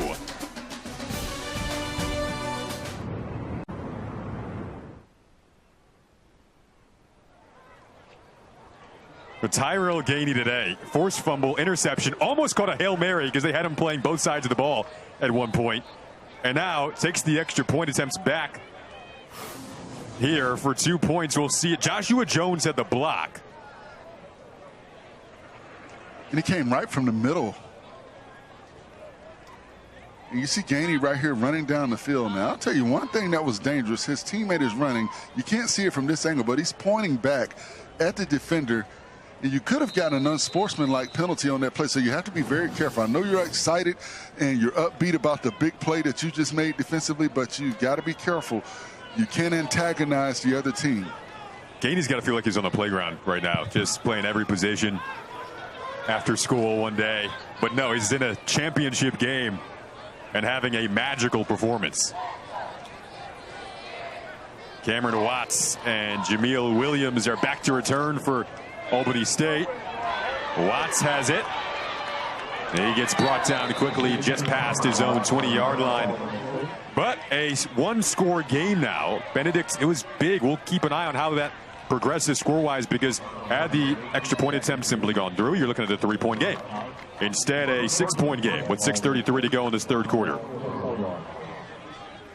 And those 2 points are big, because if you're Albany State, you're thinking, okay, even if we don't get a touchdown, if we get a field goal, we still put ourselves up 2 scores.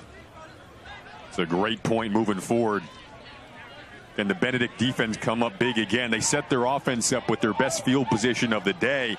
That last drive that just led to the touchdown. Knowles goes back to work. Quick throw, caught by Javion Jackson. Up the sideline he goes, gets pushed out. Now they'll kind of move with that tempo, looking at the sideline again. Most wins since 2021 for Albany State. First time going 8-0 in conference play as well since 2021. Won the conference championship game that year. Trying to replicate the success and get revenge from losing the 2023 championship game to Benedict. Isaiah Knowles was a part of that game.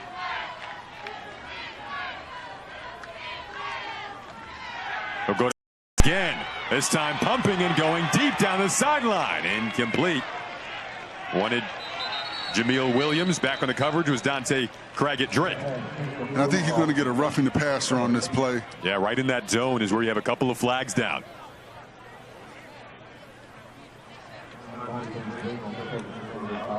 If you're Jacoby Wall, you've got to be able to pull up. Roughing the passer. Defense, number 91. 15-yard penalty from the previous spot. Automatic first down. The Knowles family right below us likes the call. And there's several players there that get there, but 91 takes an ill-advised cheap shot on the quarterback. You know you cannot do that. He's let go of the football. You've got to pull up. I understand you're frustrated right now, but Jahaven Phillips, you hurt your team by taking that ill-advised shot. Now you give them a new set of downs, a fresh set of downs, basically at the center point of the field, putting them closer and closer to field goal range.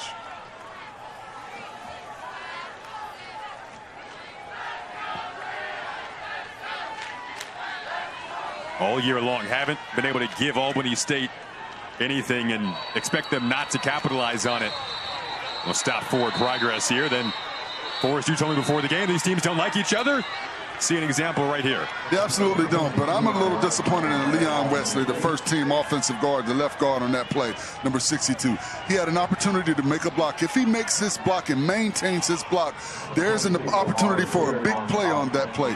You've got to do your 111th. You're an all-conference player. This is a key drive for this football game, for the conference championship. You can't pull up. They expect more from you, Leon Wesley. Brings up 2nd and 9. Both teams using up the clock on their drives in this third quarter.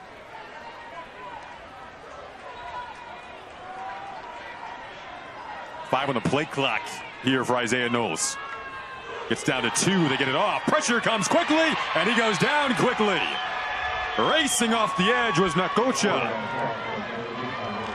Loss of 6.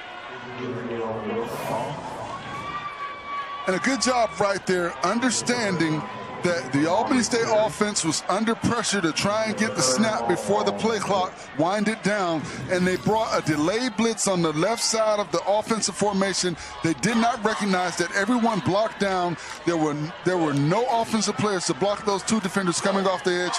It's a good thing that Knowles was able to hold on to the football, how immediate that pressure was, and got on top of him. Nakocha with the big play. Now they'll line it up again. 3rd and 15. Play clock winding down again. It's at 2. They bring the pressure again. Nakocha again. Back-to-back sacks for Izzy. The Atlanta native coming up big. One of the few Benedict players that played and had an impact in that 2023 title game. Even then, he was still working his way up the roster.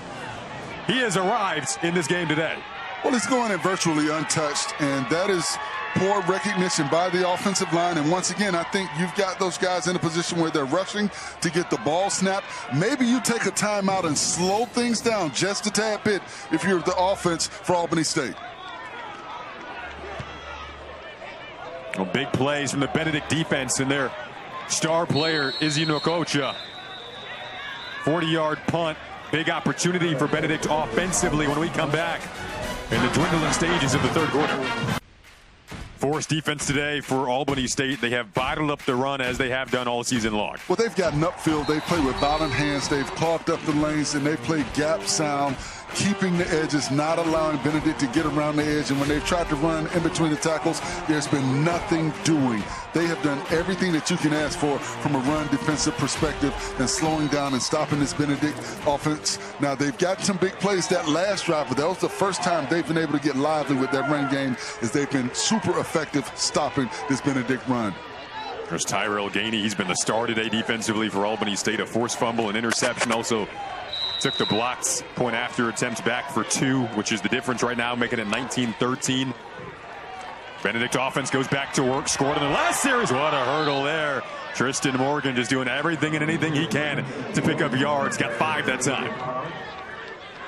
And you see how dynamic Benedict has to be with the run game to get positive yards. You got to fly through the air. Yes, you've got to jump over guys. And it starts once again with Darius Ocean able to corral the high snap. Run, jump, and float to get yardage against this Albany State run defense. That shows pressure this time.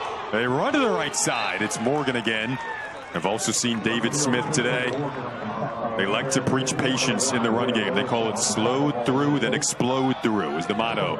And you see it looks like Morgan has a huge lane to run through, but as soon as he gets there, it closes up. Andrew Ruffin is there to make the tackle. That's the issue with running against this Albany State defense. You think you see something, and when you get there, it's not what you thought you saw. Brought everyone downhill that time.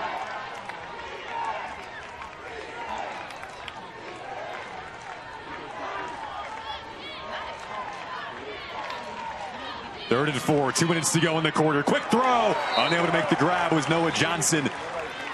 He's been efficient in the receiving game today, but that throw a little low. And you see the confusion that they show. They show 5 at the line of scrimmage. They drop back into coverage, but they also bring the stunt. So you've got the defensive end looping around and the defensive tackle crashing down.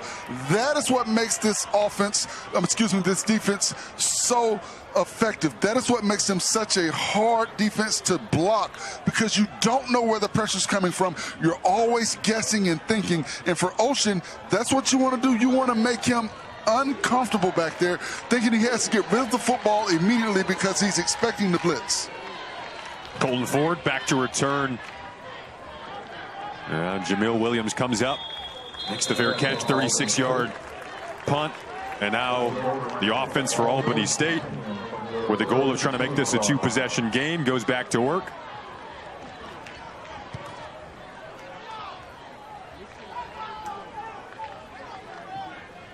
I mentioned Isaiah Knowles played in the 2023 championship game. You see him in the midst of that huddle. He actually did not begin that season as a starter. There was a 6th-year QB in front of him.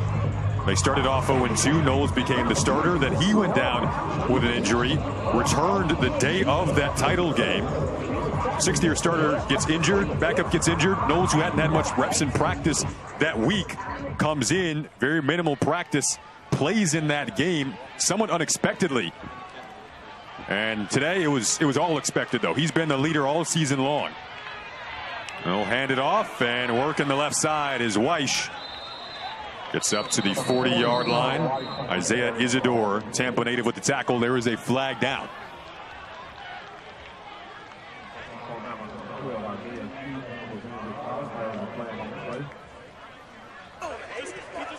During the run, hold it. Offense, number 80. 10-yard penalty from the previous spot. Still first down.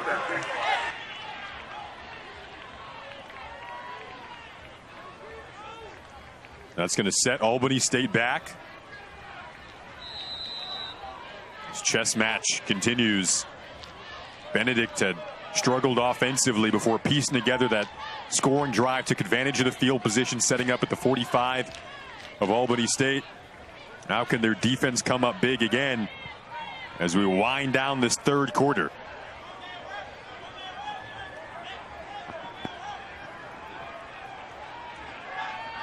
Albany State, the only unbeaten team in SIAC play. Timeout. Albany State. That's their first timeout of the half. This is a 30-second timeout. We'll use the timeout. Backed up a bit here. Forrest, your assessment on how this third quarter has tightened up a bit? Well, I think right now what you see is Benedict has found a way to pressure Albany State offensively. They're not as comfortable as they were in the first half. They haven't been able to get their offense on track. Benedict has found some pass rush lanes. They've gotten on top of Knowles. They've not allowed him to get comfortable and get the ball vertically down the field. And we saw they started to get something going with Morgan in that rush game at the early part of the third quarter. So they're seeing some success. And I think for them, the big thing is finally getting a touchdown offensively against this defense. See Benedict head coach Ron Dickerson there. He told us earlier this week they want to be remembered in November. Told his group, you can't forget about your role. Play it as if it's your last game. And I think for Albany State, you just want to get 6 or 7 yards on first down right here. You want to put yourself in a second and manageable. Benedict defense shuts the door. They give it to Weish again. Desmond Thompson on that interior. You pointed out those 2 tackles, he and Casey Bolden. And what I don't like about that first down is I thought that was an opportunity for Albany State to pass the football. Now you've got Benedict coming back with that pass rush that they brought the last drive that was very successful for them. I thought on first down they were kind of staying back because you don't know what to expect. Now you're in second and long. They know they're very likely going to pass, and you're going to see that pass rush, that blitz package that I thought was very successful early in the third quarter. 2nd and 19, they do bring the heat. Picked up pretty well. Knowles directing traffic, now has to elude the pocket. Knowles going to scramble and just dish this away up the sideline.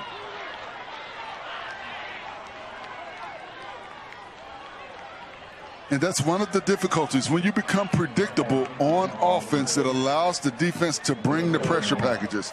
I thought they allowed themselves to be predictable with that first down run play.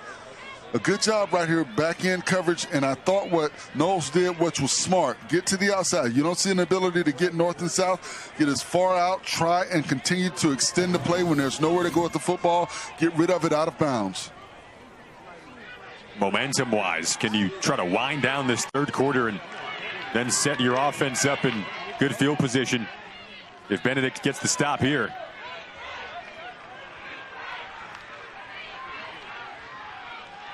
The Benedict crowd trying to make their voices felt, those that have traveled to the near side. Ball is caught by Javion Jackson, and that should be the final play of the third quarter and wind down the Albany State drive.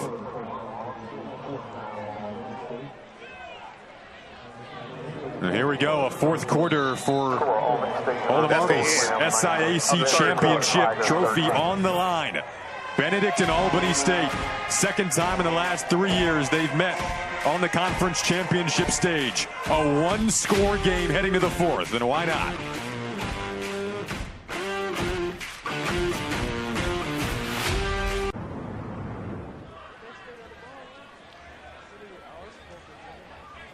Back at the beautiful blue field of Albany State Coliseum, site of the SIAC Championship game this year. NCAA schools with colored turf fields.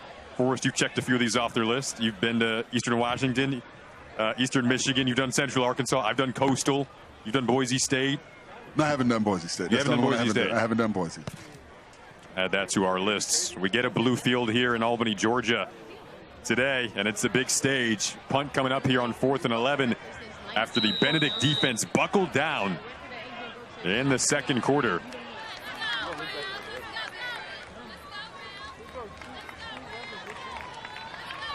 Back to punt is Ian Kelly. Deshaun Mingo lets that roll over his head, takes an Albany roll, and they hold it out. Wow. Special teams will definitely play a factor down the stretch. It has today. So Albany State gets an assist there from their punter, Ian Kelly, who comes up big with what will go down as a 62-yard punt after that roll. Albany native Ian Kelly.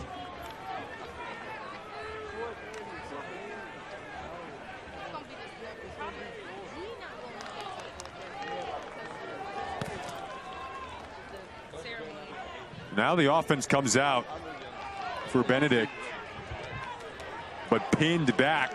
Worst starting field position of the day. Last time they scored, they had their best starting field position of the day. He started at the 45 on that drive. It was a career-long punt for Kelly that pins him back.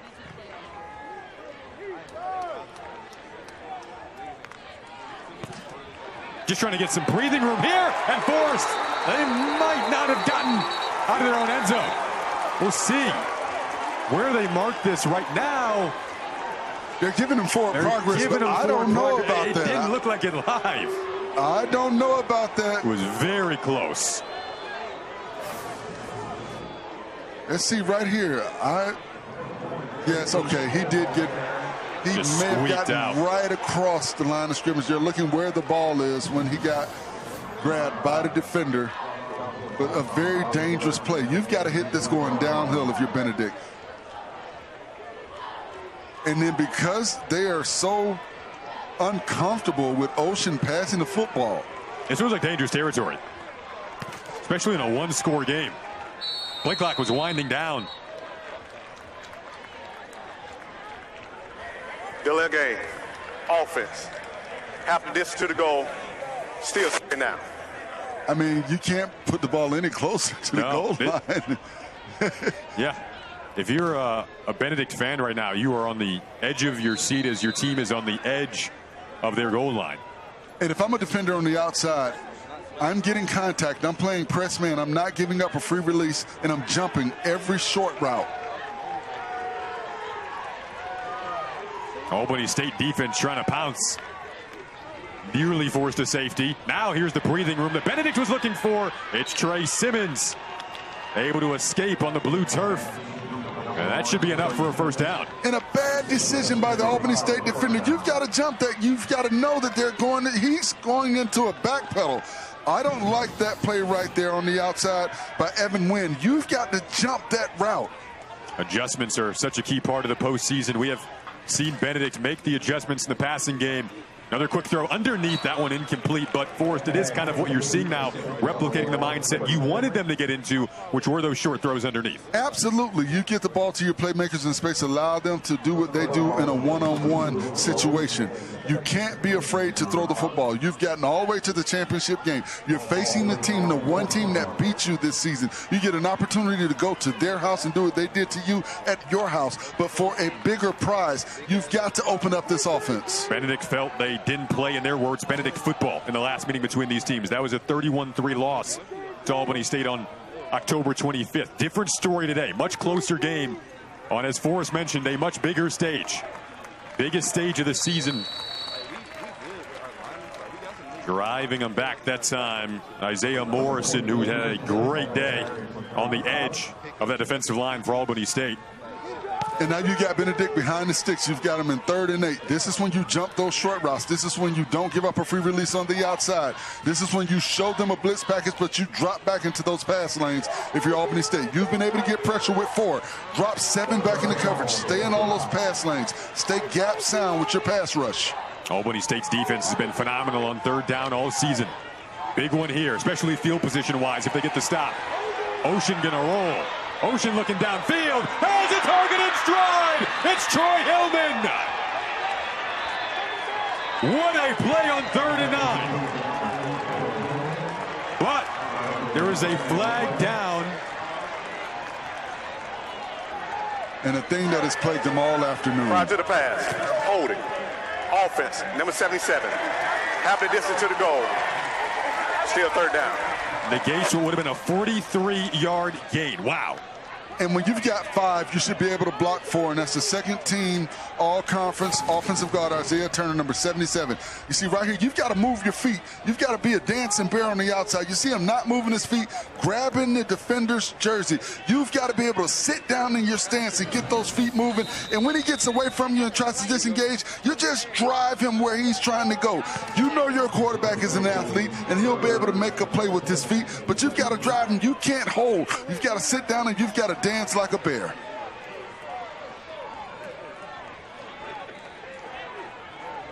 Now makes it 3rd and 17 and backed up once again inside of their own 10. And the same thing, rush 4, drop 7 in the coverage. Don't give up a free release. Keep everything in front of you if you're Albany State. Timeout. Benedict. That's their first timeout. Benedict had to use a timeout. Play clock was winding down. 43-yard gain nullified by the holding call. We'll see what they can come up with when we come back.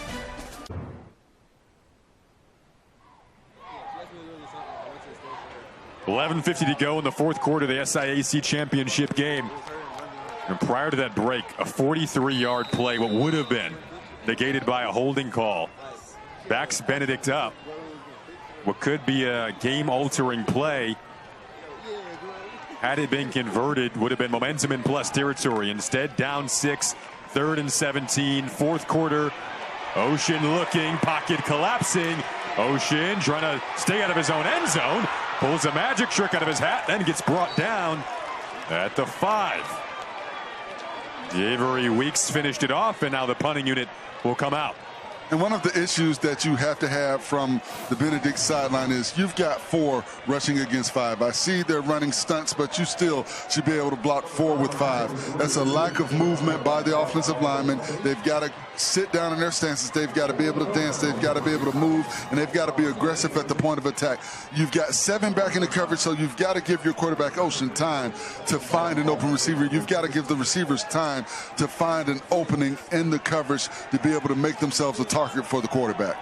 So now the punter, Colton Ford, backed up. Dangerous territory. Got the punt away. It's going to be superb field position. Jameel Williams makes the fair catch. And now the offense, led by Isaiah Knowles, is going to come out. And you saw the Albany State sideline go a little bit crazy because they didn't call a penalty. Well, hey, you got away with one in the first half where your guy ran into a guy calling for a fair catch. Makeup. So it's a makeup call. Albany State 9-1 on the season, 8-0 in SIAC play. Only team to go 8-0 in the conference. Hosting the championship game for the first time since 2019. And a chance, a prime opportunity, early stages, fourth quarter, to come out here and try to make it a 2-possession game. And if you're Albany State, you've got to be thinking we at least have to get a field goal on this drive. It matches their best starting field position of the day. They're going to run. Found a gap on the left side. It is Weiss. Found a gap. Gets inside the 20. And down to the 5. And that was an excellent seal block by number 80, Jamarion Davis. Watch number 80 come across right there. That seal block is exactly what Weiss needed to get to the outside. And you see the speed once he gets to the outside. He'll hand it off again. McCrary this time. He gets brought down, brings up second down, but still get a first down without getting in the end zone here.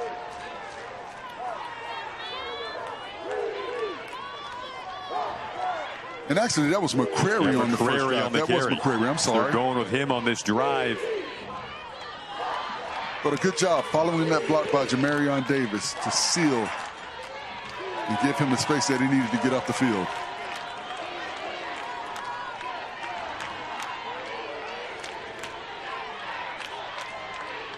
Benedict's defense backed up now, trying to force a field goal attempt. Knowles with other ideas. He spins off a tackle and drops down to about the 12. And if you're the Albany State coaching staff, you're telling Knowles, hold on to the football. Don't try and force it. Remember, if we get a field goal, we go up 2 scores. Be careful with the football. If it's not there how it's drawn up, go down, throw it out of bounds, but be careful. You cannot give up an easy turnover. Do not be careless with the football. Could get a first down without a touchdown at the 4-yard line. And you've got to think that's what the coaching staff is going to remind Knowles of right now. Be careful with the football. We're in great field goal range if it's not there as it's drawn up. But you also want to come with your best offensive play right now, because if you get a touchdown, you put that much more pressure on that defense from Benedict. Albany State, interestingly, uses their second timeout. We'll be right back.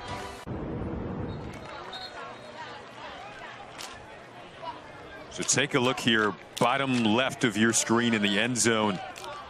Mari Stewart, the wide receiver, what could have been called an unsportsmanlike penalty here, Forrest. Little shove to the face of the Benedict defender, Jamal Sam. And you see his head coach, Quinn Gray, letting him know about it, how costly that could have been had it been called. And he's got 1 reception. He came into the game leading the team in yards. But you've got to have a clear frame of mind and understand you cannot do anything to jeopardize and hurt your team. You're playing for a championship right now. You've got to be smarter than that. But I like the coaching staff continuing to talk to him and tell him, we need you. We're going to need you, but you can't make bonehead plays like that. You put your team in a position to possibly put us in a position where we don't have an easy field goal attempt, if that's what it boils out to be. And gets taken out of the game there. 3rd and 8. Meanwhile, again, you can get that first down at the 4-yard line. This is a monumental play in this championship game. Knowles directing traffic, gets pressured, trying to keep it alive. He'll reverse field. Knowles trying to step up, got to about the 6-yard line. You think of postseason football in recent years, a QB's ability to improvise and make something out of nothing can be so big in these types of games, but it is going to be 4th down. Postseason football, you think of heavy breathing by the Albany State coaching staff. Jacoby Wall, number 5, got on top of him, pressure, continuing to chase Knowles all around the backfield, but you've got to be nervous if you're on the Albany State sideline because of all the defenders coming from different angles and him with that ball out willy-nilly. You've got to get that ball and keep it high and tight. Quarterbacks aren't used to carrying the football, and you saw the ball out, and that's the danger. You want to maintain possession and give yourselves an opportunity to go up 2 scores. This is big. Would make it a 9-point game. And he does just that. So now if you're Benedict's, as you mentioned there, 2-score game, because even with a touchdown and the 2-point conversion, you'd still be a 1 point short. Huge 3 points right there. And it goes back to that blocked extra point that Albany State took down and got 2 points on. That is huge, because if they don't get those 2 points, the score is now 20-13, and Benedict is only a touchdown behind. But once again, when you look at the potential of Amari Stewart getting an unsportsmanlike penalty, the official didn't see it. That could have put them in a detriment, because if that ball is 15 yards back from where it was, that is not a good field goal. Look at where the ball goes over. If that's 15 yards back from where that was, but you see right here, this is the biggest play of the game so far. That blocked extra point, those 2 points right there. That is the difference in this ball game right here, right now. Yep, made it 19-13 instead of what could have been a 17-14 game. So a huge special teams play, the difference maker. Deshaun Mingo lets that one sail. Now Benedict has to score twice. And you have to wonder, regardless of field position, is this 4-down territory right now the entire game, the rest of the game for Benedict, with the idea that they've got to get 2 scores. And both of these teams, they get beyond the 50. You can typically expect them to go for it on 4th down. But that seems like the must-be mindset now for Benedict. A Benedict defense that found something in the 3rd quarter. They limited Albany State to 10 yards total in the 3rd quarter, after Albany State, for context, had 136 in the 2nd quarter. Well, fast forward to the 4th, 8:12 to go in it. An offense that's kind of built for longer drives. Can they find a relatively quick one here? They go to the air trying to do that. Wanting Hillman, great adjustment to the football. Troy Hillman with a big catch. He had the catch on that play that was nullified. It would have been a 43-yard gain on the last drive. This time picks up 26, and it will be kept in the charts. And you saw Ocean, saw the blitz package coming. He did a good job of just throwing the ball up, basically, and allowing his receiver to go and make a play for him.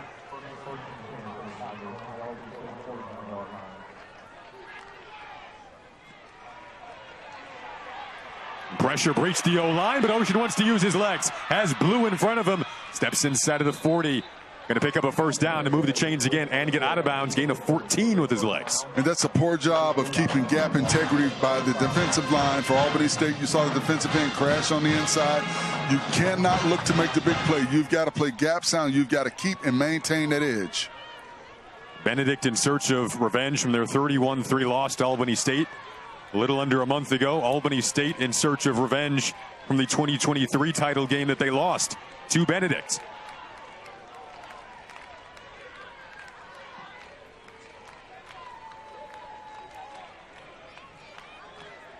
Under 7 minutes to go now for Benedict's offense. Flip it out quick. Simmons on the catch. Broke the initial tackle as a tunnel on the sideline and gets swung out of bounds. Isaiah Morrison caught up to him. Not before a gain that's once again enough for a first down. It's a gain of 12. You can see Morrison getting up, chopping, talking, but you've given up a first down. You can't worry about slinging somebody out of bounds. You've got to make the play on the outside. For Albany State, you're right there. You've got to make the tackle. You've got to break down and make that tackle right there. You cannot allow for extra yards after the catch. Right now, Benedict is doing a good job of driving the ball down the field. They're allowing Ocean to throw the football. And once again, for Albany State, you've got to step up and make a play defensively. High snap, pressure comes. Ocean goes down. Amir Walton, redshirt freshman from Atlanta, squeaked through.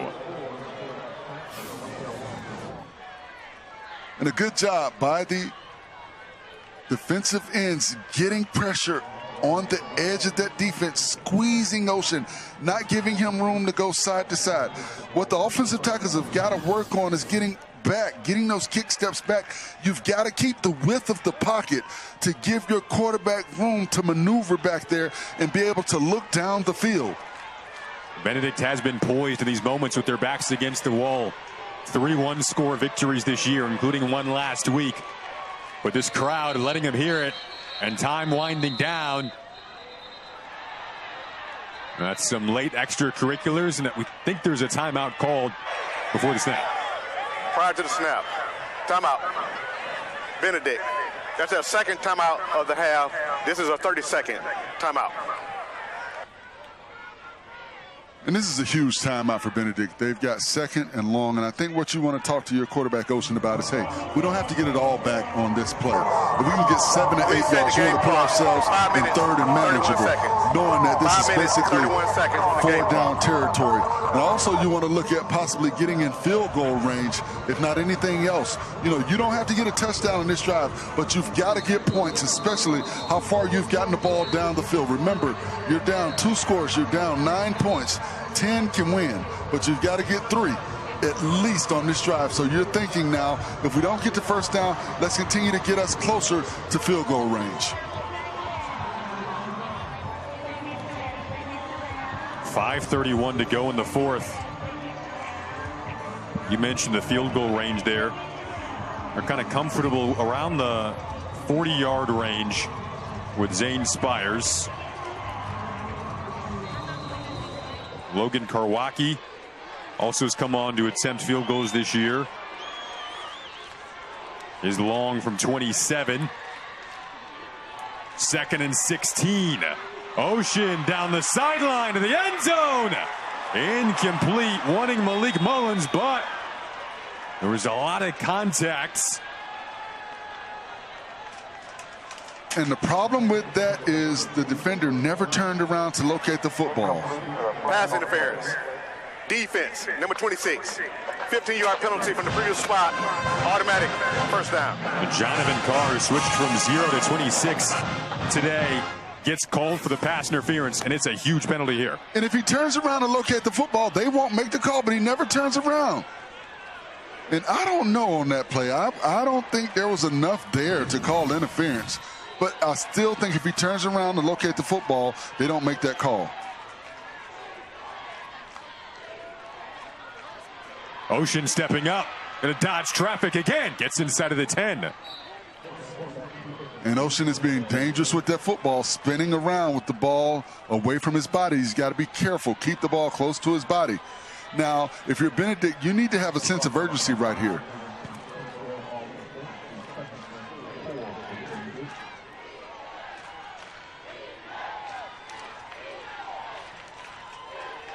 Second and 4 now. These championship moments. Biggest plays of the day. Flip it out quick. Broken up promptly, looking for his running back, Tristan Morgan. Derek Drayton, who was a question mark to play today, comes up huge there. And Drayton may have gotten away with one right there. Looked like he got there a tad bit early. He was there very fast. Very fast, very fast. But it was kind of a boom, boom play. Brings you up 3rd and 4 now. See, watch on this play. It looks like Drayton gets there right before the ball gets there. A good job, though, by Drayton being able to diagnose and know where Ocean wanted to go with the football to the back out in the flat.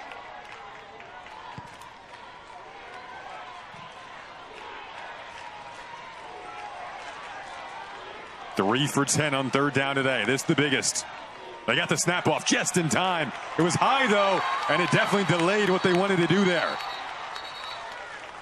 And there have been several high snaps throughout this afternoon. Ocean has done a good job of corralling the football, but there have been several high snaps, and that has been made their offense very ineffective at times to see, because he's got to get possession of the football again, which allows the defense to get up the field. That split second allows the defense to get an extra step and get up the field and get on top of those running backs. So Forrest smart to try to kick the field goal here. Going to try to make it a 6-point game. Absolutely. Because if they make it a 6-point game, then you put pressure on the offense for Albany State to have to produce. Karwacki has to hit it first, though, from 28.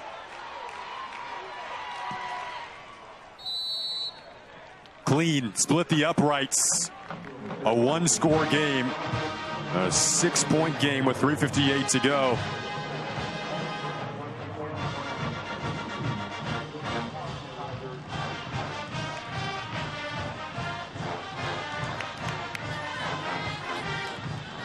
Well, here's the Colts, Albany State alum. Good names on that list. Under 4 to go. A lot of tradition, a lot of history between these schools.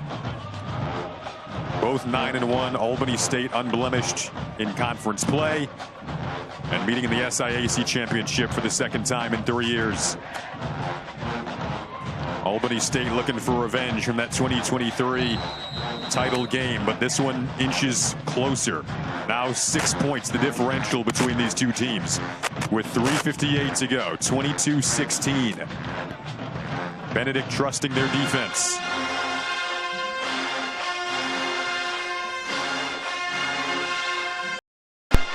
Running up underneath this is Jameel Williams, trying to break through a tunnel of traffic. It's a good return. Get him out to the 40.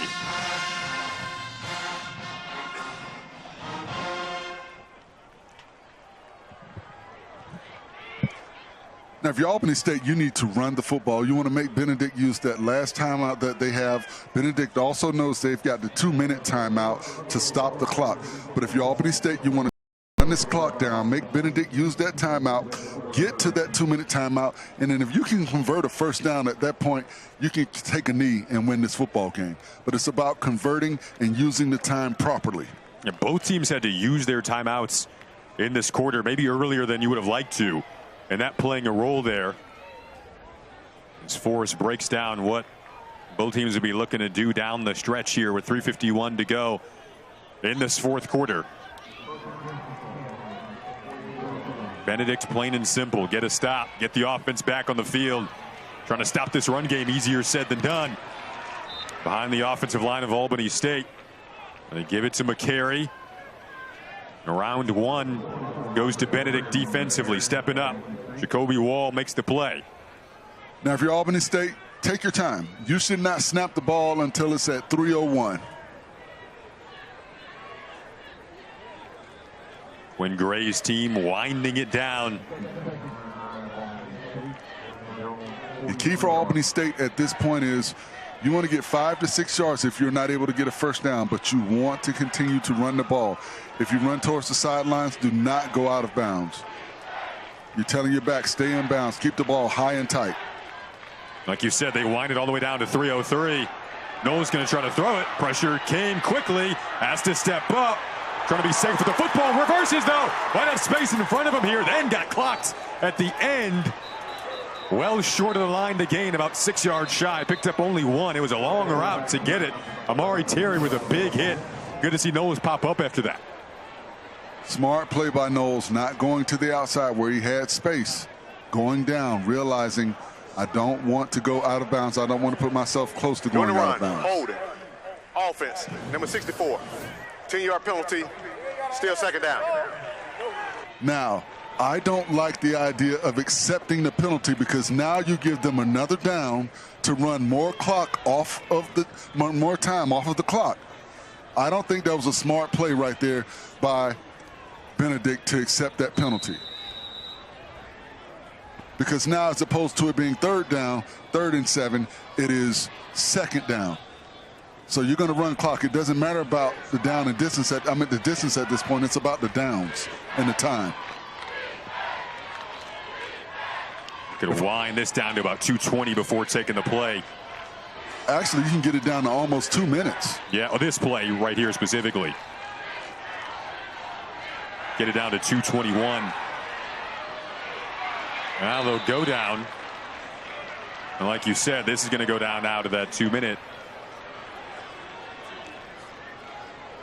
And when it goes down to the 2-minute, now it's only 3rd down. So you're still going to be able to run time off the clock or make them use that last timeout. So if they do get the ball back, they get the ball back with no timeouts. Now they hit the 2-minute timeout. And we will step aside. Be right back for what should be a riveting finish to this SIAC Championship game. Timeout for both teams. 3rd and 22 coming up. It's an interesting decision, as Forrest mentioned, to accept the penalty, which did allow Albany State to bleed more time off this clock. Still have your timeout. We just had the 2-minute timeout. If you're Benedict, so essentially traded safer scenario for your defense, pushing them all the way back to 3rd and 21. Percentage chances of getting the stop for the time that the offense could have possibly had if they do get the football back here. They're showing pressure against Knowles right up the middle, and Knowles goes down. So Forrest, do you call a timeout right here? Yes, you do. You want to preserve all the time that you can for your offense. Racing over to the official to try to get it. A loss of 9. And I don't like the play. I think you hand the ball off to your running back. That's the final timeout of the half. This is a 30-second timeout. Please set the game clock to 1 minute and 51 seconds. 1 minute and 51 seconds. McCrary did a good job of running the ball, early in the 4th quarter, late in the 3rd quarter. I thought you give the ball to your running back, get positive yards. I don't like the fact that you're dropping your quarterback back. He's not going to throw the football into the danger zone. I think you give yourselves a better chance of getting a little bit better field position and possibly breaking one open. I don't like that, because now you put yourselves in a position to possibly get a holding penalty, which offensive linemen, because they're pass blocking as opposed to run blocking.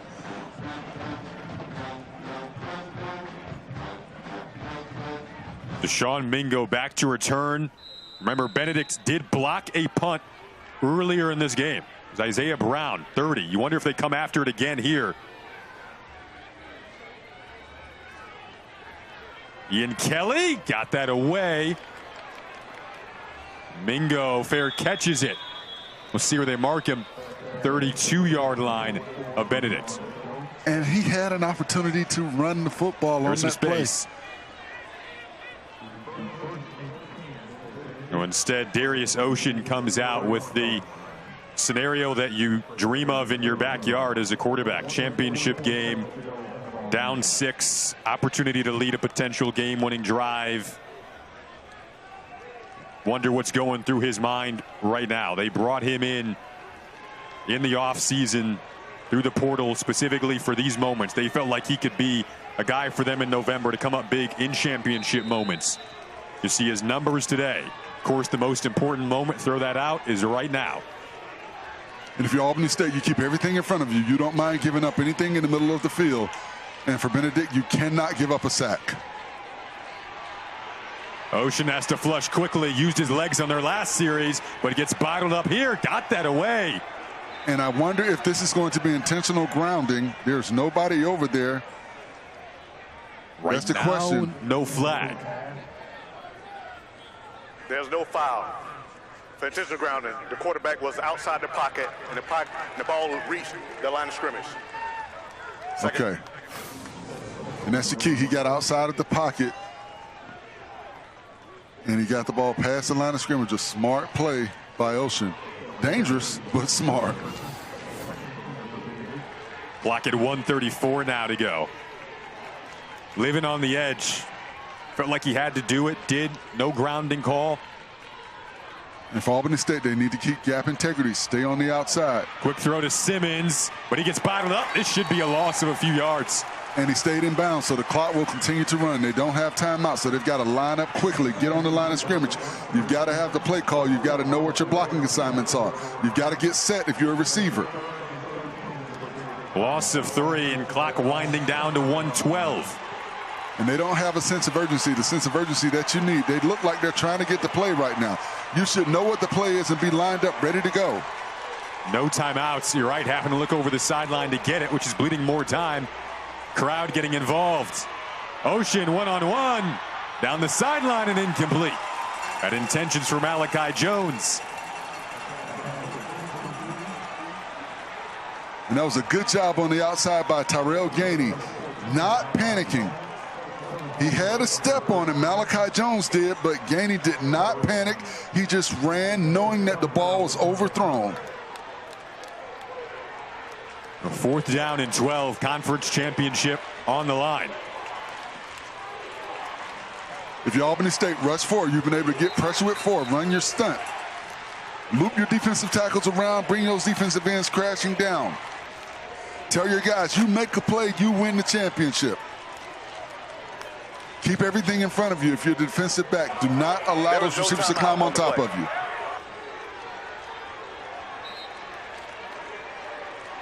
Maybe one final crack at this for Darius Ocean, the senior, on 4th and 12. Trying to come up big, has a target, has a completion, and Hillman on 4th and 12, they get 18. Clock will stop as they reset the chains. And the defensive backs continue to drop. You've got to come up. You cannot give up so much space that you give up the first down. Quick spike to stop the clock. You keep everything in front of you, but you also make sure you cover up those receivers. They drop too far, allowing those receivers to get up the field, get past the sticks and turn around and sit down. You've got to get up the field. Watch how the defensive backs drop all the way back on the outside. You've got safeties dropping back. As a defensive back covering those receivers on the outside, you can't drop so far that you're not able to cover. You see right there, you've got safety help for those outside receivers. So if you're an inside defensive back covering those slot receivers, you've got to get up and press those guys. The Tigers have 9 lives today off the mat and with a fresh set of downs. Now on 2nd and 10, down the sideline, incomplete. Malik Mullins was in the vicinity.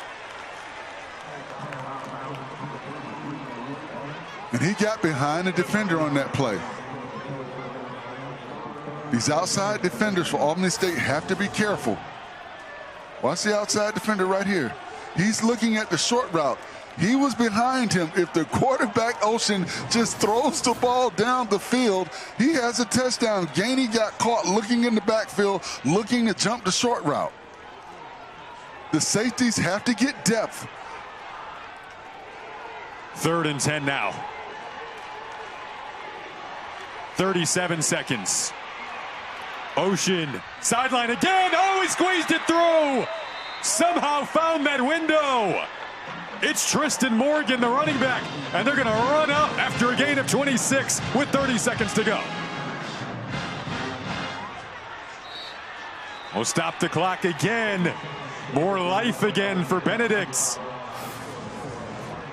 And once again, you're giving Ocean too much time. He's able to thread the needle with that pass right there. They see something on that side of the defense. You've got Andrew Ruffin covering on the outside. That's the matchup that you're looking for. You've got a linebacker trying to cover a receiver on the outside. They're finding the favorable matchups. Coaching staff simply described Darius Ocean as a winner. He's making winning plays right now. Trying to scramble. Lofts it up. Incomplete. Once again, they'll live to fight another down. They have been coming up clutch in these moments with their season on the line.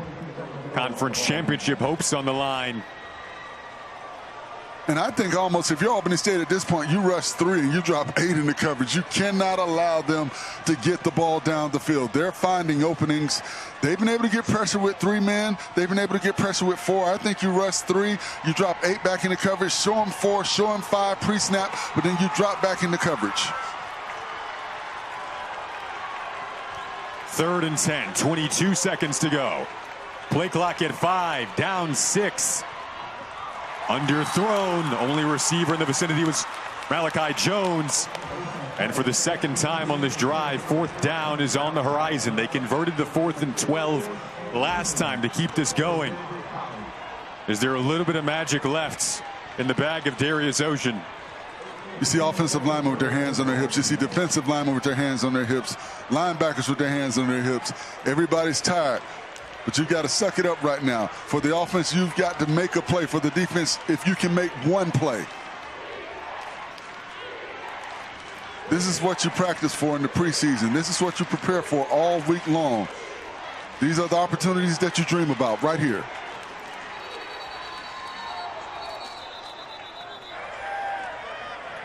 Timeout. Albany State uses their final. Of the half.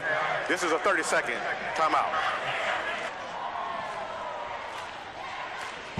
Forced to take a deep breath for a sec. Down the stretch here, a 4th and 12 conversion. Then the big throw to Tristan Morgan. Get him down to this part of the field. What are you doing here if you're Benedict? If you're Benedict, you're finding your best play. You got to remember, you can get a first down. But if you do get a first down, you've got to get to the line of scrimmage. You've got to down it because at that point, you may have time left for one more play to get it into the end zone. If you're Albany State, you've just got to make a play defensively. That's all you've got to say to your defense is, hey, guys, I need one play. I need you guys to make one play for me. Get up the field. Get pressure on the quarterback. If you get pressure on him, he'll throw it away. But you've got to get up the field. You've got to get pressure on him. Best defense all season in the conference in Albany State. As Forrest mentioned, can they get that one stop? They've been making them all season, but this would be the biggest of the season. On 4th and 10 of the SIAC Conference Championship game. It's Ocean. Back to throw. Can they convert again? Lofting it up. Oh, it was bobbled and incomplete. Wanted Morgan. Albany State fans rejoice with 12 seconds left. And he had him. He had an opportunity. He had a receiver beyond the defense with an opportunity to make a play. And you see Coach Dickerson over there complaining. And I think he has a valid argument on that play. Andrew Ruffin may have gotten away with one on that play. Tyrell Gainey came flying in to knock that away. There he is. Has had an interception, a forced fumble. After this to the goal, first down, Albany State. As you hear the call made, and had the point after attempt to return for 2 points, which was a big separator in this football game. Had that not happened, it would be 17-20, exactly. And they would be kicking a field goal, and we'd be looking at overtime. We keep running through those hypothetical scenarios, but it is so big. Huge. And then fittingly comes in to knock that away, and victory formation. Isaiah Knowles, who was a part of the 2023 loss to Benedict in the title game, is going to kneel out the 2025 SIAC Championship. And the trophy will be here and go to Albany State. That's the end of the game. What a game. What a game. This is how championship games are supposed to be won, how they're supposed to be played. What a game.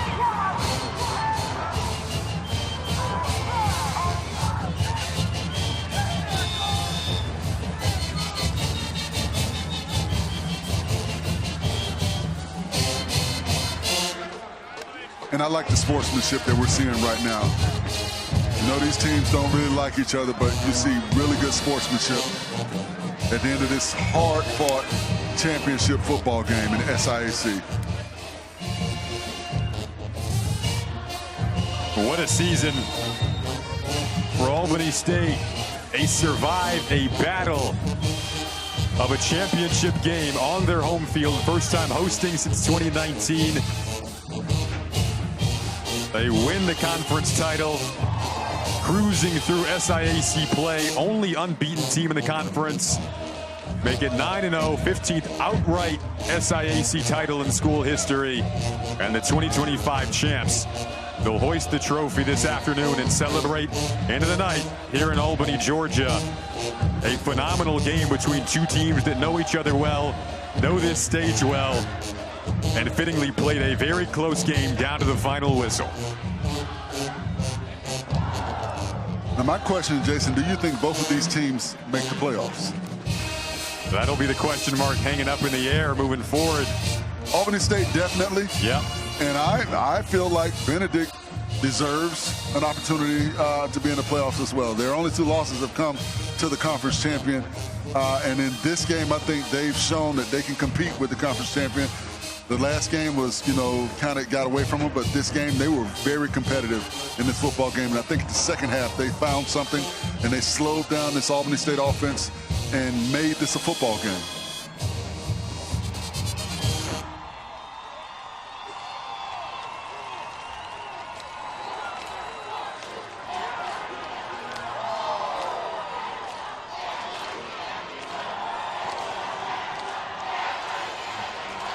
And see how much these moments mean. Isaiah Knowles and Quinn Gray. And this fan base that packed Albany State Coliseum today, getting to celebrate the moment they dreamed of.